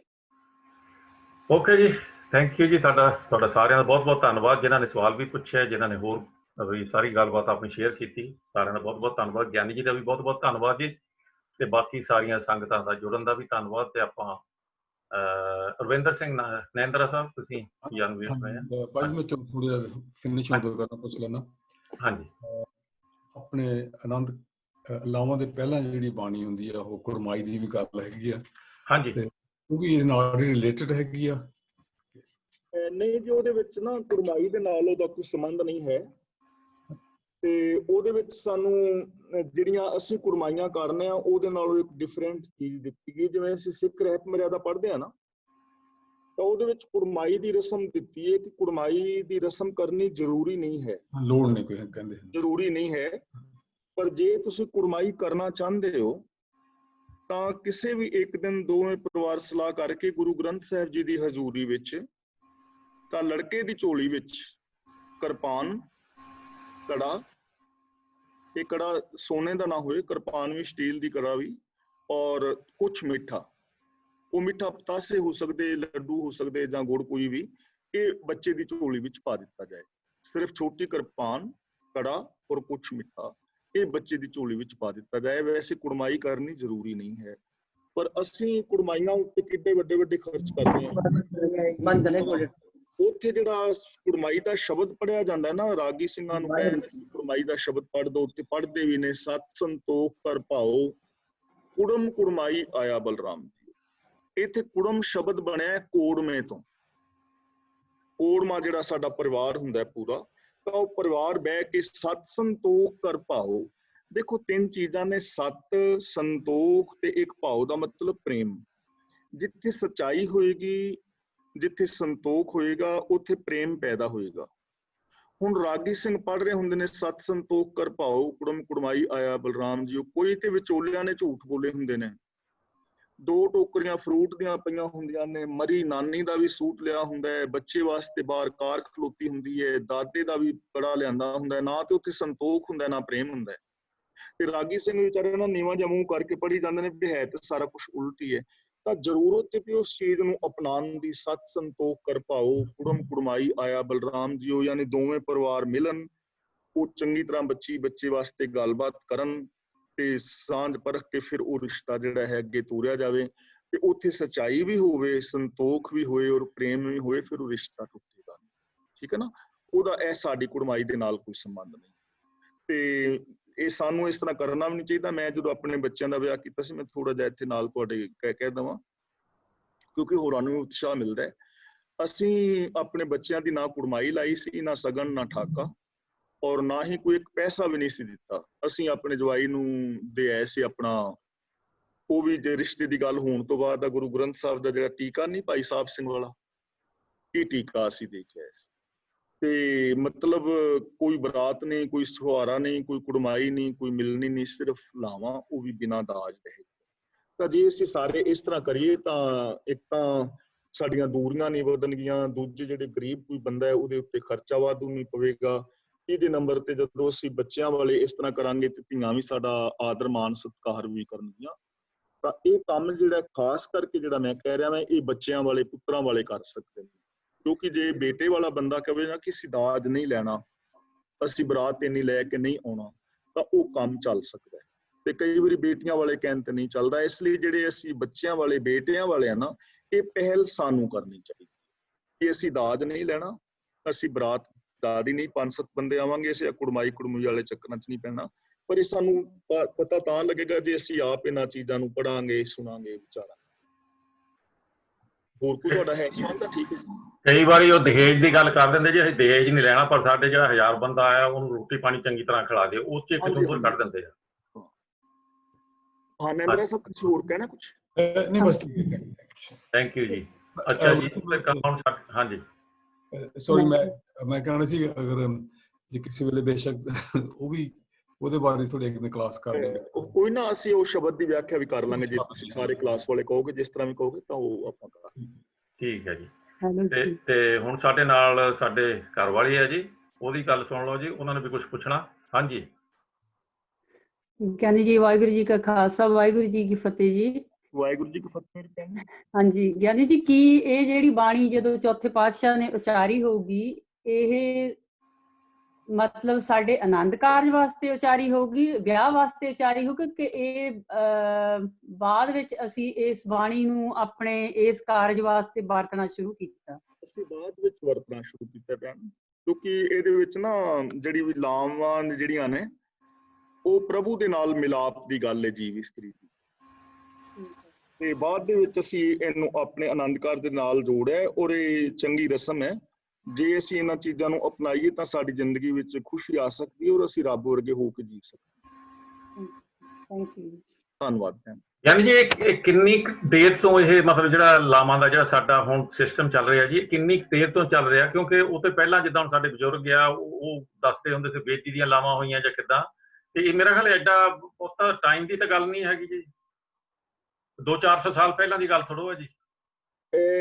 ਇਹਦੇ ਬਾਰੇ ਕੁਝ ਪੱਕਾ ਮੈਂ ਨਹੀਂ ਮਤਲਬ ਕੁਝ ਕਹਿ ਸਕਦਾ ਵੀ ਕਦੋਂ ਤੋਂ ਇਹ ਸ਼ੁਰੂ ਹੋਈਆਂ। ਹਾਂਜੀ ਹਾਂਜੀ। ਵੈਸੇ ਤੇ ਗੁਰੂ ਨਾਨਕ ਦੇਵ ਜੀ ਦੇ ਜਿਹੜਾ ਵਿਆਹ ਹੈ ਉੱਥੋਂ ਹੀ ਮਤਲਬ ਕਈ ਤਾਂ ਕਹਿੰਦੇ ਨੇ ਵੀ ਗੁਰੂ ਨਾਨਕ ਸਾਹਿਬ ਨੇ ਵੇਦੀ ਦੇ ਜਿਹੜੇ ਫੇਰੇ ਨਹੀਂ ਸੀ ਲਏ, ਲੇਕਿਨ ਵੇਦੀ ਦੇ ਫੇਰੇ ਜਿਵੇਂ ਤੁਸੀਂ ਕਹਿੰਦੇ ਹੋ ਸਾਡੇ ਬਜ਼ੁਰਗ ਕਹਿੰਦੇ ਰਹੇ ਤਾਂ ਚੱਲਦੇ ਰਹੇ ਕਾਫੀ ਸਮੇਂ ਤੱਕ, ਤੇ ਬਹੁਤ ਜ਼ਿਆਦਾ ਜਿਹੜਾ ਪੱਕੇ ਤੌਰ ਤੇ ਪ੍ਰਚਲਿਤ ਹੋਇਆ ਜਦੋਂ 1920 ਦੇ ਕਰੀਬ ਜਦੋਂ ਆਰੀਆ ਸਮਾਜ ਦਾ ਇੱਥੇ ਜ਼ੋਰ ਪਿਆ ਤੇ ਗਿਆਨੀ ਦਿੱਤ ਸਿੰਘ ਹੋਰੀ ਤੇ ਇਹਨਾਂ ਨੇ ਸਾਰਾ, ਤੇ ਉਸ ਤੋਂ ਬਾਅਦ ਤਾਂ ਫਿਰ ਪੱਕੇ ਤੌਰ ਤੇ ਕੀਤਾ। ਯਾਨੀ 100 ਸਾਲ ਤੋਂ ਆਪਾਂ ਕਹਿ ਸਕਦੇ ਹਾਂ। ਹਾਂਜੀ ਕਹਿ ਸਕਦੇ ਹਾਂ, ਲੇਕਿਨ ਉਸ ਤੋਂ ਪਹਿਲਾਂ ਵੀ ਹੈ ਸਨ ਆਨੰਦ ਕਾਰਜ ਵਗੈਰਾ ਨਾ, ਉਸ ਤੋਂ ਪਹਿਲਾਂ ਵੀ ਸੀ ਮਿਸਲਾਂ ਦੇ ਟਾਈਮ ਵੀ ਜੀ। ਠੀਕ ਹੈ ਜੀ। ਇਸ ਡੇਟ ਤੋਂ ਕਦੋਂ ਸ਼ੁਰੂ ਹੋਏ ਇਸ ਬਾਰੇ ਕੁਝ ਪੱਕਾ ਨਹੀਂ ਕਿਹਾ ਜਾ ਸਕਦਾ। ਚਲੋ ਵੈਸੇ ਹੀ ਇਦਾਂ ਸੀਗਾ ਵੀ ਜਿੱਦਾਂ ਸਾਡੇ ਘਰੋਂ ਵੀ ਉਹਨਾਂ ਨੇ ਪੁੱਛਿਆ ਸੀਗਾ ਨਾ ਵੀ ਗੁਰੂ ਨਾਨਕ ਦੇਵ ਜੀ ਦੀ ਜਿਹੜੀਆਂ ਲਾਵਾਂ ਦੀ ਸੀਗੀ ਗੱਲ, ਉਹ ਗੁਰੂਆਂ ਨੇ ਤਾਂ ਇਸ ਕਰਕੇ ਨਹੀਂ ਨਾ ਕੀਤੀ, ਪਰ ਉਹਨੂੰ ਇੱਧਰ ਦਾ ਤੁਹਾਨੂੰ ਰੂਪ ਦੇ ਦਿੱਤਾ। ਪਰ ਉਹਦੇ ਕਿੰਨਾ ਕੁ ਚਿਰ ਬਾਅਦ ਜਾਣੀ ਆਪਾਂ ਇਸ ਚੀਜ਼ ਨੂੰ ਇਸ ਤਰੀਕੇ ਦੇ ਨਾਲ ਅਪਣਾਉਣ ਦੀ ਕੋਸ਼ਿਸ਼ ਕੀਤੀ। ਆਪਾਂ ਡੇਟਾਂ ਦੀ ਤਾਂ ਕੋਈ ਗੱਲ ਨਹੀਂ ਜੀ, ਪਰ ਮੈਨੂੰ ਇੱਦਾਂ ਲੱਗਦਾ ਜੇ ਸਾਡੇ ਬਜ਼ੁਰਗ ਕਹਿੰਦੇ ਵੀ ਸਾਡੀਆਂ ਲਾਵਾਂ ਜਿਹੜੀਆਂ ਹੈਗੀਆਂ ਉਹ ਨਹੀਂ ਹੋਈਆਂ, ਬੇਦੀ ਦੇ ਨਾਲ ਹੋਈਆਂ, ਇਹਦਾ ਮਤਲਬ ਤੁਸੀਂ 100 ਸਾਲ ਵੱਧ ਤੋਂ ਵੱਧ ਰੱਖ ਲਓ। ਹਾਂਜੀ, ਤੇ ਉਹਦੇ ਹੋ ਸਕਦਾ ਟਾਵਾਂ ਕੋਈ ਹੋਰ ਵਿਚਾਲੇ ਮਤਲਬ ਲਾਵਾਂ ਵੀ ਹੁੰਦੀਆਂ ਰਹੀਆਂ, ਤੇ ਜਦੋਂ ਫਿਰ ਹੌਲੀ ਹੌਲੀ ਸਿੱਖੀ ਦਾ ਪ੍ਰਚਾਰ ਹੋਇਆ ਤੇ ਫਿਰ ਪੱਕੇ ਤੌਰ ਤੇ।